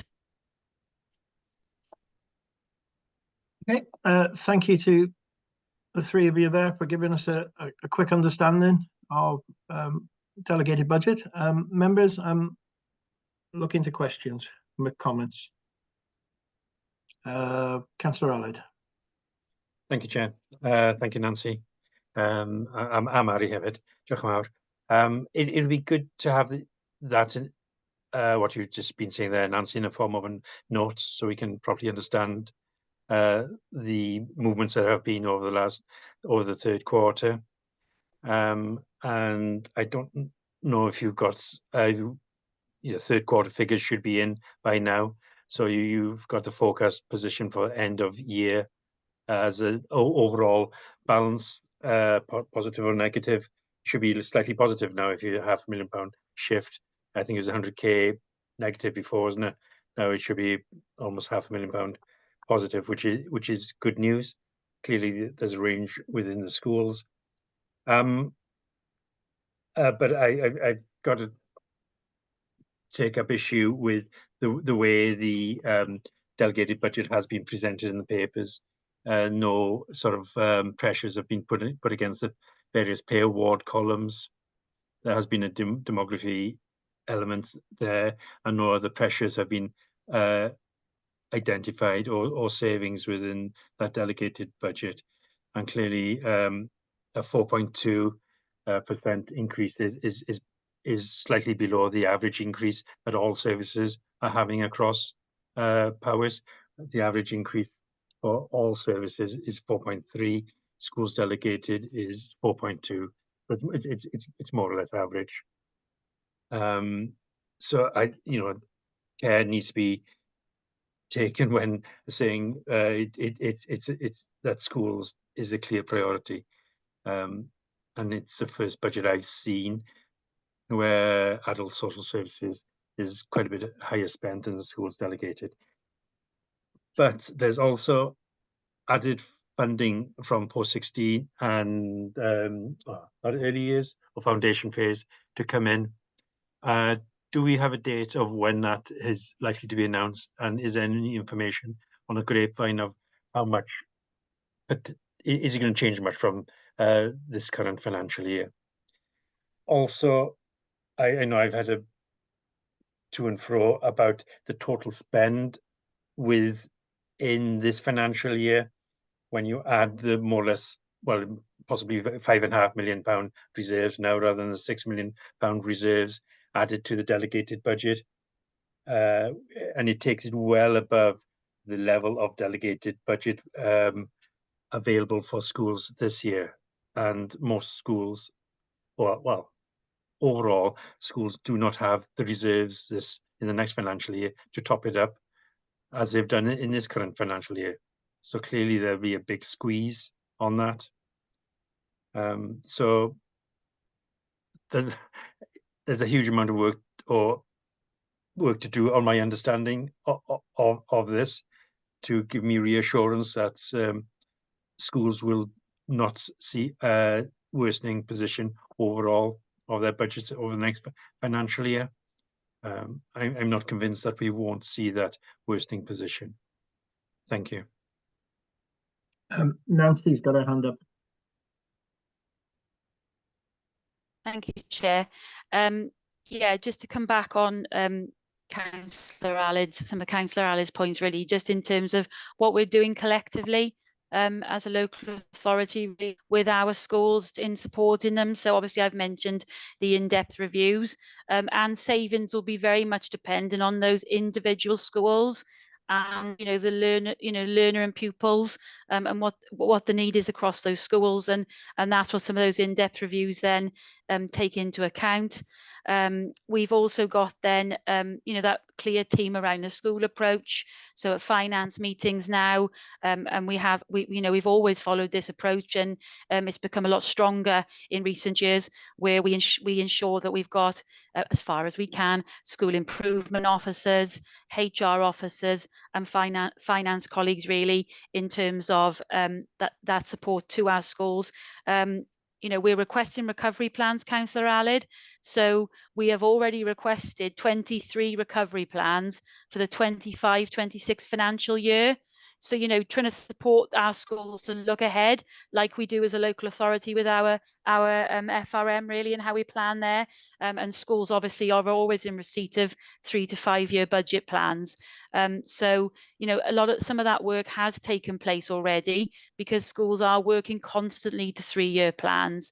But it's about taking action as well, potentially where we're required, really, if schools aren't. But I mean, no one wants to do that, really. The main approach that we want to take with our schools is to work together with them, to look at how the funding that they get from the local authority for 24-25 lands with them, and also then on the back of that, in terms of the proposal in front of us today for the uplift of school budgets, some schools then will see a change in the funding formula changes as well, which will help mitigate, or take a swing for other schools. Exactly. And again, it's about managing that with our schools. We've got like an 2 year implementation of that.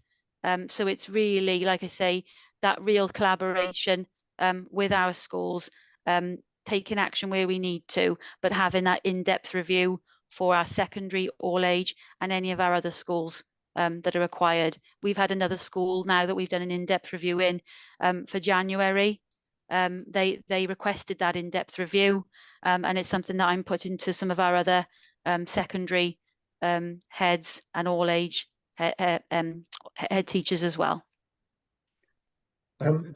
Sorry, Chair, just a quick one on the in-depth review. How many FTEs have they yielded? I think it's 6 you've done so far. How many FTEs have those in-depth reviews yielded? I haven't got that detail with me today, Councillor Aled, I think in it's terms of important that to detail. understand Yeah. how effective they are, and Yeah. unless we see that figure. Okay. Thank you, Nancy. We understand exactly what you're saying to us, and Councillor Peake, Councillor David. We understand the enormity and the difficulty of a budget setting round, but we are an education scrutiny committee, and the first thing I have to say is well done on passing on the 4.2%. It is much needed, and yes, it's difficult for you to find above that, but in your own documentation, it leaves a shortfall of 2.5 million. And that's got to be picked up within the school service. Nancy's described to us schools with some very, very difficult budget plans, but and we're all governors. We sit on committees and we've been trying to absorb slack for so many years. There's very little to go. So where does that 2.5 come from? And yes, acknowledge the help and the assistance that you're offering. I totally acknowledge that, and I understand what Office is, and I also understand what politicians are trying to do. But we have a desperate situation within our schools, and I'm afraid the impact of year-on-year budgets of this nature is leading to difficulties within the school, and will inevitably mean staff reductions. The other thing to be considered, and it was discussed last year, is the decision to set budgets of this nature, doing away with our reserves. Nothing left in 24-25. Nothing for schools to return to. And the school budget forum have already picked up on, and I understand the corporate objective with reserve, but the objective is to have 4% reserves. We're leaving our schools with nothing to turn to, and they've got some really, really difficult decisions to make. And when you speak about what you're trying to do with ALN, we're going to see a difference in the service which our schools is giving, and our well-attained pupils are not going to have the education which they deserve. And you can understand the concern which we have from an education scrutiny committee. They've been fighting that battle for years, and savings will inevitably have to be made. I will repeat, 2.5 million gap. That has got to be found, and that's got to be found right across the board. So I don't know how else to express it, really. It's going to be a really difficult situation for schools to accept this. Back in October, all secondary schools head teachers wrote to the authority about concerns about the school budget before they knew about the new budget round. And the reading of that letter, and I've seen the chief executive's replied, the reading of that letter is really, really difficult. They have massive concerns. And one of the concerns, and I have to echo this, is the well-being of our staff. It's really taking our school service into a situation where we don't want to be. It's a general statement, and I honestly, and David, I can see you got your hand up, I haven't got an answer for you. Understand the difficulty, but we have to try and protect our school service in a way which can be done better than this, leaving them, in your own words, a 2.5 million deficit. Danny got his hand up first, so I'll take Danny, and then we'll come to David and Peter. Then Pete. Thank you, Chair. In previous meetings, we've identified that a very big cost to the schools are energy, and we always said that there needs to be energy saving measures in place. And have we done anything to help these schools to save energy, to get reduction in costs there for them, because it goes directly out of the school's pocket? Danny, I'm going to go to David and Councillor Pete and Councillor David. Sorry. Yes, your point is very relevant, because we've got a maintenance backlog, which is putting extra costs onto school. They've got energy costs, etc., etc., etc. So they have to manage these extra costs, and they're finding it difficult.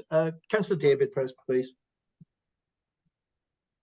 Thank you, Chair, and thank you for the comments with regard to, where you identified the fact that we've tried very, very hard to put as much money into schools as we possibly can, with a 4.2 increase, which is significantly, it's about £1 million more than the 2.8% increase that was initially suggested for schools.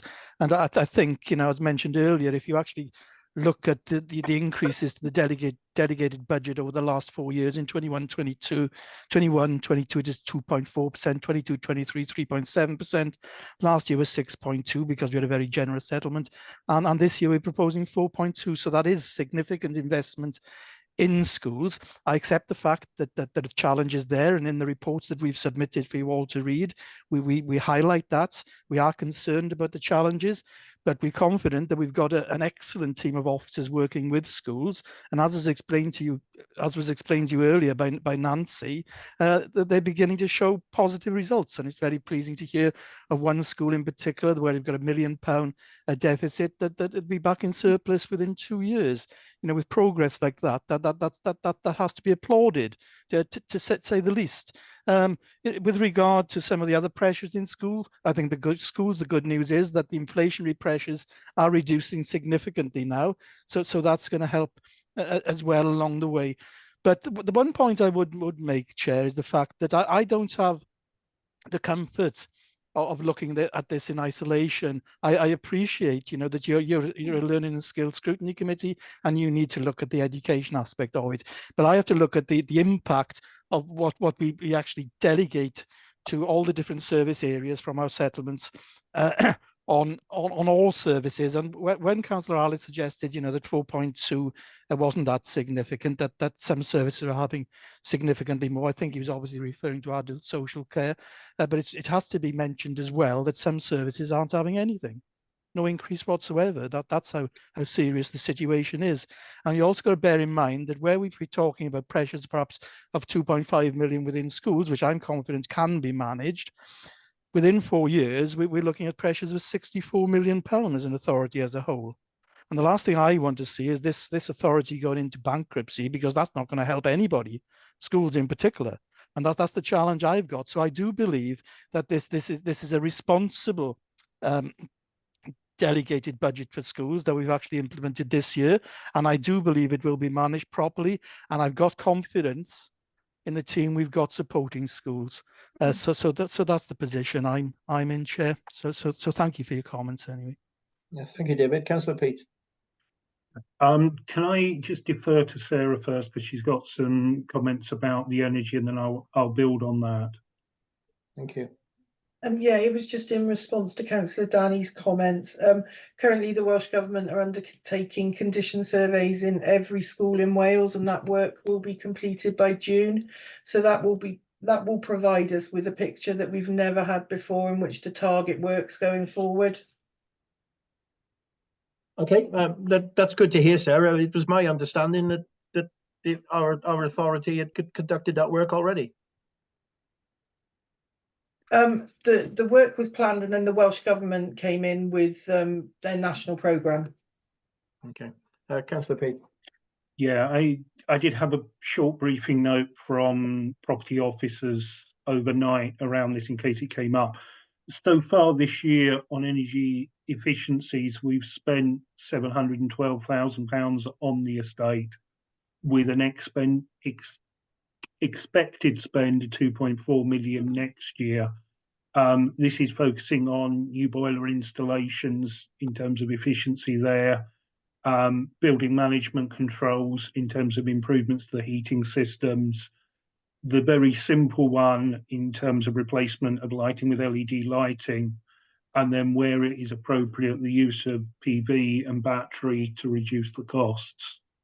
The other thing I'd highlight is within the school budget formula, we have looked at a change in how the utilities are accounted for, and the property side now has differentiation between the different primary fuels that are used, because obviously that has quite a significant bearing. But what I wanted to originally pick up on is a little bit more around the approach taken with the schools on these deep dives, because we've had financial input previously into schools, but what we're doing this time is a much more holistic approach. So instead of just putting a finance officer in, we're putting in staff with experience of timetabling and educational management as well. And it's actually within the timetabling and a better, more effective use of teachers that we are seeing quite a bit of benefit. The other aspect that we're changing this year is the changes to the ALM provision, which is going to release a lot of staff that were otherwise engaged in work meetings around the children. So that administration is going to be reduced, which is going to free up some costs. But the assurance I've been given by officers is that this gap is closing and is sustainable in terms of the work that's being done this year. But immediately we're going to need to be starting work on the following years, because with the prediction of cash flat or negative budget increases, then unless there is additional money coming from central government that is not being predicted at the moment, then all of our cost pressures within the service in future years is very much either covered in efficiencies or council tax increases. So we will be looking very closely at how schools can work more closely together to actually deliver a change in provision and change in model that protects service delivery whilst delivering efficiencies. And it is going to be an incredibly difficult challenge over the next 2 to 3 years if the global position across the UK doesn't change quite significantly. Thank you, Councillor Pete. Before you disappear or before you go from screen, just to excuse my rustiness, but the figures you gave in relation to energy don't quite tie up with my understanding, but please, I may be wrong. I believe there was a 2.2 million additional funding from Welsh Government and also a budget contribution from yourselves in relation to the budget last year of 500,000. That gives me a figure of 2.9, and you're not speaking of that figure that is being passed over into schools. This is a figure I was sent in a note overnight that I haven't had an opportunity to challenge, and we haven't got officers here today to confirm that. Sarah's coming in, so she might have some more info, and one of the finance team might be able to clarify what I just said. Okay, Sarah, please. Sorry, Aled.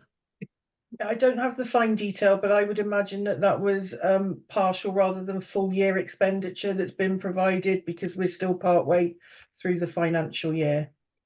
Okay, I would like to see evidence that the 2.9 has been spent in respect of that, but that's a conversation for another day. Councillor Aled. Just a side note, I don't think that £500,000 that was additionally added to the budget in the last round has actually been spent. I'm not sure that's what I heard, but so a bit of explanation around that would be really gratefully received, Chair. Just a quick comment. I know there's quite a bit of focus on energy costs, and but school delegated budget, I don't know what the figure is now. What percentage of the delegated budget is spent on staff? 85, 90%, is it? Or have you got a figure, Nancy, across the board? Some schools are over 90% now, aren't they? What's the general figure? I'll just get back to you now, Councillor Aled. Okay. I'll scurry in the background now. Okay. Because that sort of £2.5 million gap has to be funded by staffing reductions, which is equivalent to about 40 full-time teachers, isn't it? That's what we are talking about here. Because when you're talking about £500,000 or £2.5 million gap, it's difficult to appreciate what the impact of that is sometimes. And there was, there's general comment of how do we deal with this? but the school transformation plays a major role in this as well.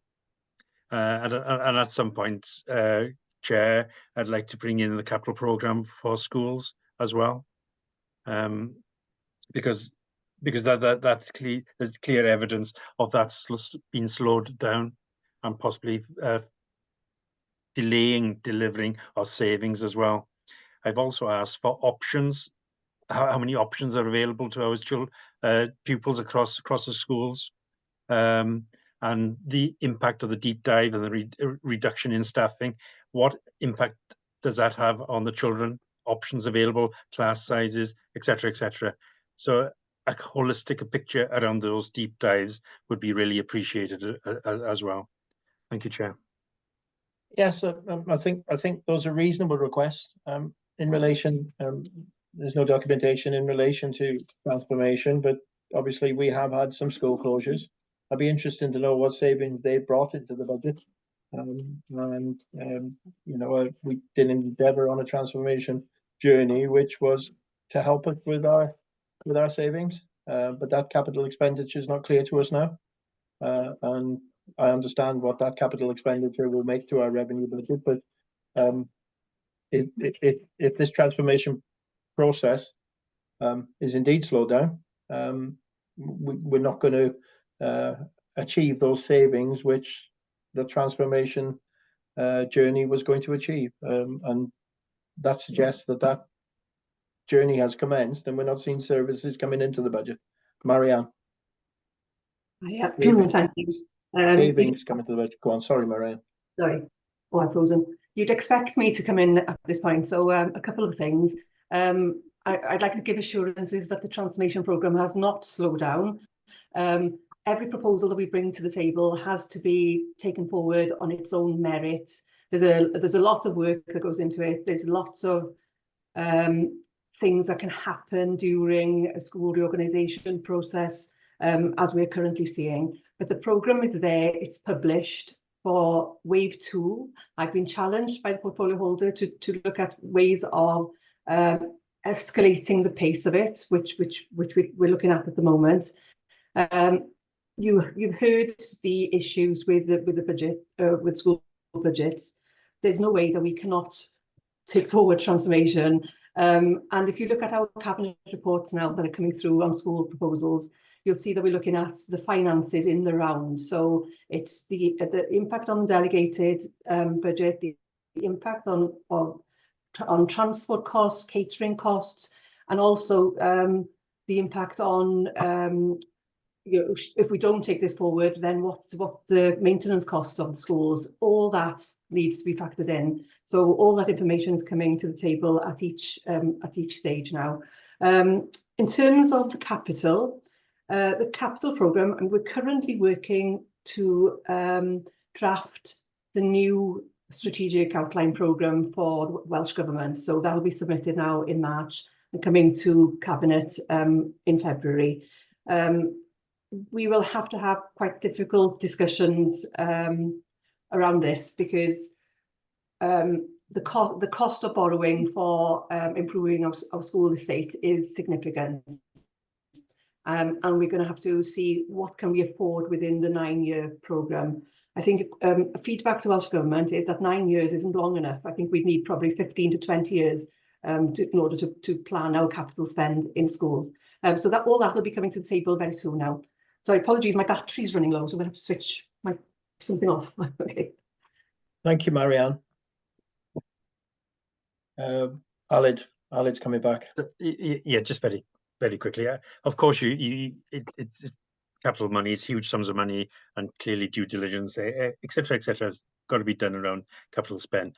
But the fact is that in the capital programme that was published last year for 24-25, under education, there was almost £46 million to spend.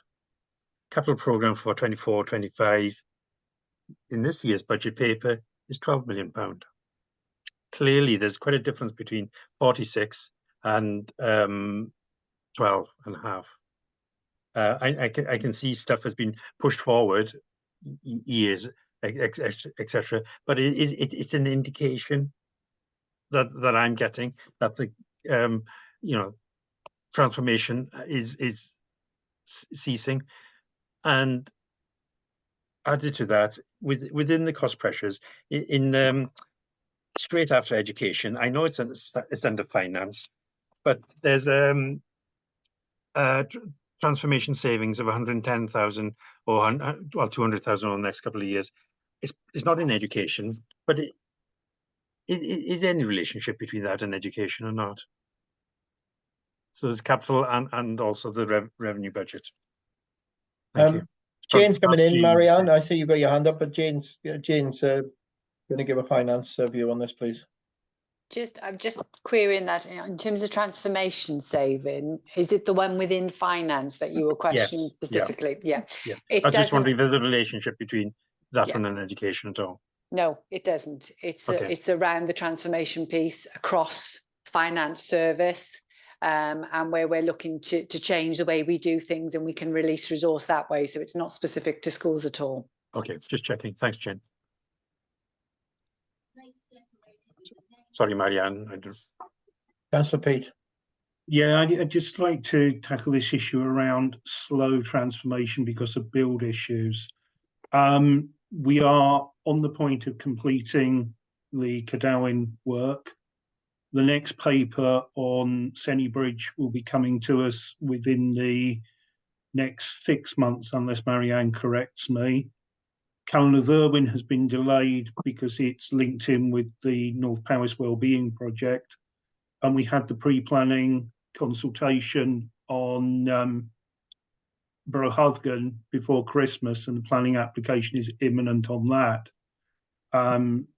There are the issues around the replacement at Kerry for the school there, that we had the planning committee meeting, but we're now waiting on Welsh Government because there's been a request for that to be called in. We're waiting on that. And that's where we are within the current programme. As Marianne has said, there is the new programme that is now open, and we have the strategic outline case need to be prepared for that.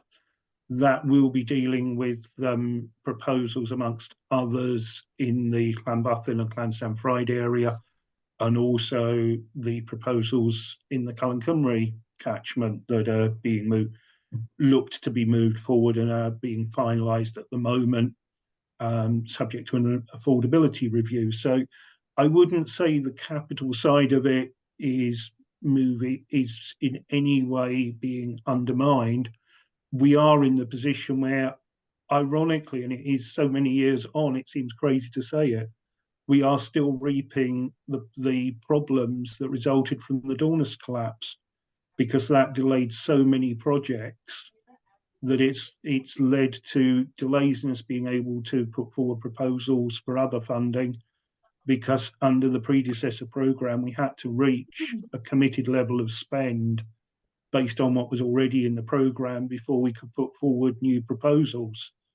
In actual fact, if it wasn't for the change of programme, we still would be trapped in that position where, because of the delays on Callan-Irwin and Brohudgan, we wouldn't have reached that threshold to bring forward additional proposals. So in that respect, Councillor, I really do share your frustration, because there is so much that we both want and need to move forward with. But with these things, we have to abide by the terms of the grants that we receive before we can do anything. Marianne. Yeah, just to say, as we take this forward, and it was a conversation we were having with Welsh Government and other local authorities last week, actually, as we take forward this new programme. Yes, we've got the current Band B projects, as we call them, going through the different stages. However, with the new programme going forward, we need to consider our approaches, because we have tended to build brand new schools, complete schools. We have the option of remodelling. So we could be looking at not replacing school builds completely, but looking at where the areas of need are in the schools. So we could look at that. We could probably then spread the investment further by taking that approach. Another approach is we've tended to build new from sort of design and build perspective. However, we need to consider whether there are cheaper options, quicker options, such as off-site construction, modular builds. I'm not an expert in this, but we're looking at that at the moment as well, in terms of whether we could get more bang for our buck going forward. So there are things that we're looking at in terms of the new programme to see if we can make the money stretch further. Having said that as well, there was also the news from Welsh Government, probably not news, but just reconfirming the capital maintenance grants. There won't be any this year.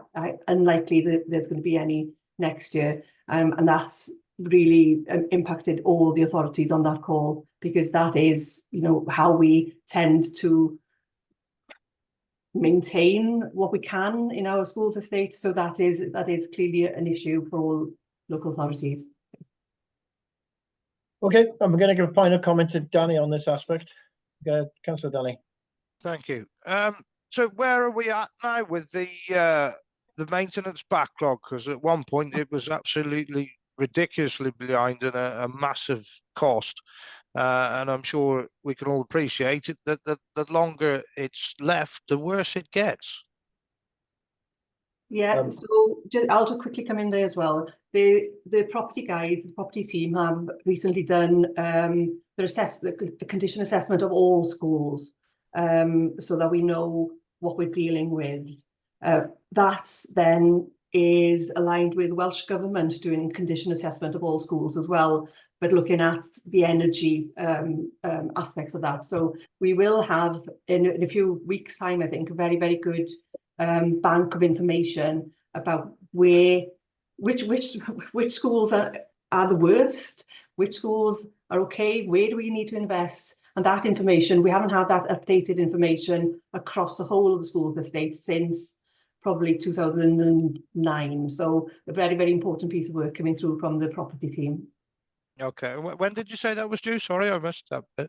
Soon, so within sort of the next few weeks, or into sort of February, March time. And I think Welsh Government are hoping to report on theirs as well around that time as well. So we'll have all that information.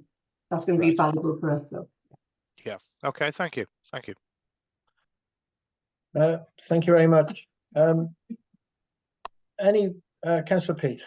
Yeah, just to follow up, the maintenance backlogs that we use are based on a formula, so it's essentially a desktop exercise, and that's what is the figure that's reported to Welsh Government. What we will have, and this is what Marianne was referring to, we will actually have surveyed condition surveys that at most will be about 18 months old for all of our schools' estate. So we'll, rather than having an indicative modelled figure, we'll actually have a real hard and fast knowledge-based assessment of the state of the school's estate. And this is the first time we will have had that for, as Marianne indicated, almost 15 years.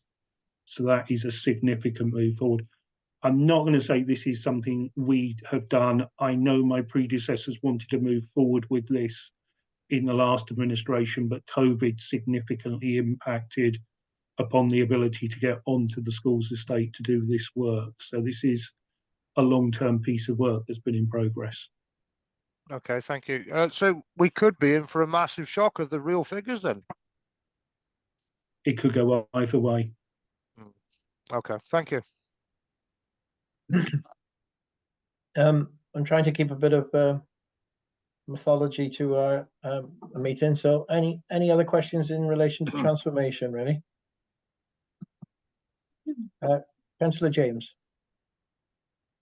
Thank you, Chair. I'm sorry, I wasn't really intending to speak because I'm quite certain that the portfolio holders are more than capable of answering the questions. But I just wanted to address a more general issue around the capital programme, which Aled raises quite frequently and very properly.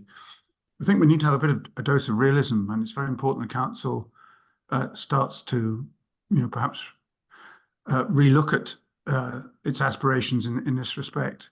Not in terms of lowering them necessarily, but perhaps so building on the things that Marianne has just been talking about, just having a fresh look at what it is that we're trying to achieve. just for interest, the basis of my caution on the capital programme is that, you know, it's just a fact of life that interest rates have more than doubled, that the interest rates that the council has to pay on its borrowings more than doubled in the last year. And I just had a look, and as a sort of underpinning that, not just borrowing rates, but a good indication of the sort of long-term view of where the cost of borrowing is going to go is to look at gilt yields, so UK government bond yields, because they underpin the whole financial system. And 10 years ago, 1 year ago, a 10-year gilt would only give you 1.71%, because borrowing rates were so low. The whole system was operating at a low percentage level. You can now get just about 4% on a 10-year gilt, and that's forecast to stay at that sort of level for some time, which is an indication of, you know, of sort of the general economic situation and the fragility of both the UK and indeed the world economy. So I just think we need to be careful here, because it is although interest rates are likely to reduce somewhat, they're still going to be high for some time. And I think we, you know, plans made 2 or 3 years ago with interest rates as they were, it's only prudent to just have another fresh look, because these costs are very, very high. I don't know if Jane can give us what is the annual figure that we currently pay in servicing our debt, but it's you know, well over £10 million, I think I'm right in saying, and that's £10 million that we can't spend on other services. So I just think we need to be a bit careful here, and when we're talking about the transformation program, not judge it by the amount of capital that we're spending, but actually by what we're achieving and what we're trying to achieve, rather than the bold figures in money terms. Thank you. James, I'll let you go your hand up. That's absolutely fine. We accept that, but don't tell us the transformation in the school service is on schedule. Then, if your vision is to slow that down, we as an Education Scrutiny Committee need to know, and we need to adjust and do something differently. Chair, it's not to slow it down, not in any shape or form is it to slow it down. It's just to look at it perhaps with fresh eyes and perhaps go about it in a slightly different and less expensive way. I mean, as we've seen the cost of rebuilding school, of creating new schools, Marianne mentioned. I mean, my local school in Clara was built several years ago, but it came in under budget, £4.5 million, I think. I think if we were to try to build it today, it would be over 10. You know, that's the sort of increase in costs we're facing, and that has, you know, and the borrowing on top of the increase in material costs, you've got the cost of borrowing, which is also more than doubled. So it's a kind of double whammy, and I just think that we've got to be really careful not to get the council into a position that other authorities have got themselves into with excessive levels of borrowing, which are now bankrupting them basically. So we've got to be realistic here and do what we can with the money we have. But I think to criticise us, to say the school's transformation programme is stalling because we're not spending as much capital as perhaps was previously planned is not the right way to look at it. It's what's being achieved. And let's be frank, the school's organisation code has a kind of inertia built into it. It has, as you know, as previous administrations have found, you want to do something and you end up, it takes far longer than you ever expected it to, because of the stages you have to go to, the fact that you have to get absolutely everything right because you're likely to face judicial review and so on and so forth. All of these things build delay into the system, which is very hard to overcome. And I think, you know, I think that the school service and Marianne and her team are doing things as fast as we can, but absolutely not. The transformation programme is as we wanted it to, you know, it's going as fast as we can do it, and it's not. There's absolutely no effort to slow it down. That's simply not the right way to look at this. Okay, I'm going to word it. I'll accept what you're saying, Councillor James, and thank you for certainly respect for that. Yeah, it's taken 3 years of your leadership to tell us that. We've got a situation in North Montgomeryshire which is absolutely desperate for some kind of vision. If that vision isn't a building objective, please tell us, because a lot of us have been doing an awful lot of work on that.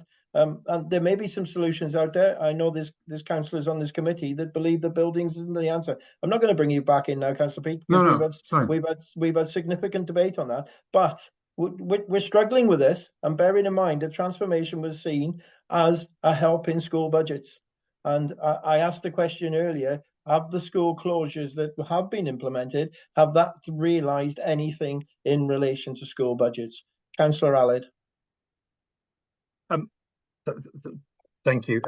Yeah, the school's major improvements in 23-24 there was a spend of, I think I'm looking at the right figure, of over £6 million. And as just, basically maintenance and other stuff. So, there's significant spend on that.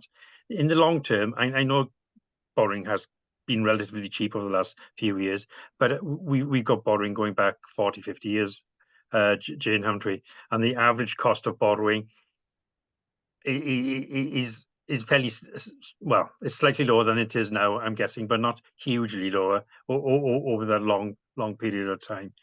So you've got to take a really long view of this, and I would hope officers, cabinet members, councillors would come in and look at any project with fresh eyes every day they come to work. It's never a standing, you're never standing still. There's always options, always other ways of doing things, but we got to make, and when any capital program, you've got to have a strong business case behind it as well, haven't you?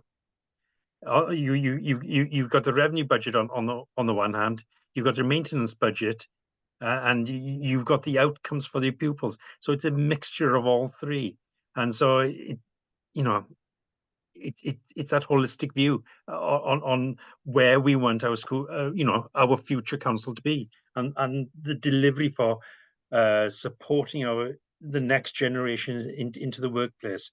So it's never as simple as bricks and mortar, never as simple as pounds and pence. It's that whole view. Sorry, Chair. Jane. Thank you, Chair. I was just going to come in on the figures that Councillor James was stating. In terms of the amount of funding that we finance our capital borrowing, so it's not just borrowing costs, but our minimum revenue provision as well. It's over 12 million on the general fund that we pay annually towards that, and a further fund just under 5 million in terms of the HRA as well. Important to note too, in terms of those borrowing rates, Councillor Allard is right that you do see that level out, because we do look at 50-year loans very often with some of that longer term capital investment.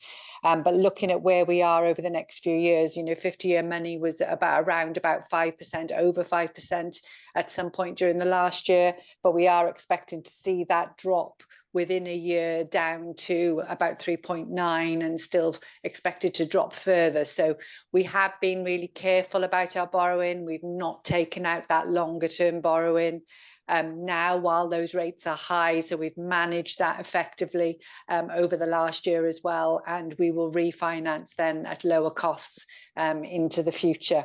The only other thing I was going to pick up on was in terms of capital business cases, we strengthened quite considerably over the last couple of years the capital framework and the whole business case submission there to make sure that we're considering all of those aspects when we decide what capital investment to participate in. So just to give people that level of assurance that we have a very robust framework now within which we do get capital projects actually considered and approved.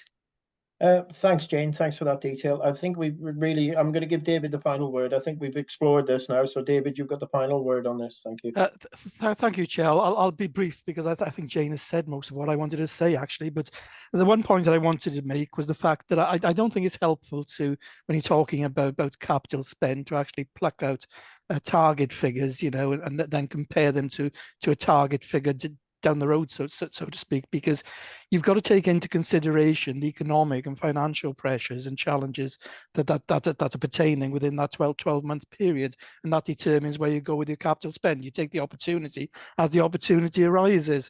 But it's worth just mentioning as well, when we talking about interest rates, it's not just the cost of borrowing, it's actually the amount of borrowing. And we can't ignore the fact that we've come through a period of incredibly high inflationary rates, which have actually impacted on the cost of building projects. So that again has sort of exacerbated the situation we found ourselves in. But I just like to reiterate that the programme is on track. So some of the projects have been moved forward. That's been explained fully, and I see no problem in the future because all the indications are that things are going to improve. Thank you, Chair. Thank you, David. Members, where are we? We've been through Sarah's book, the two sides, impact assessments and school delegated. Is there anything further that needs to be discussed today?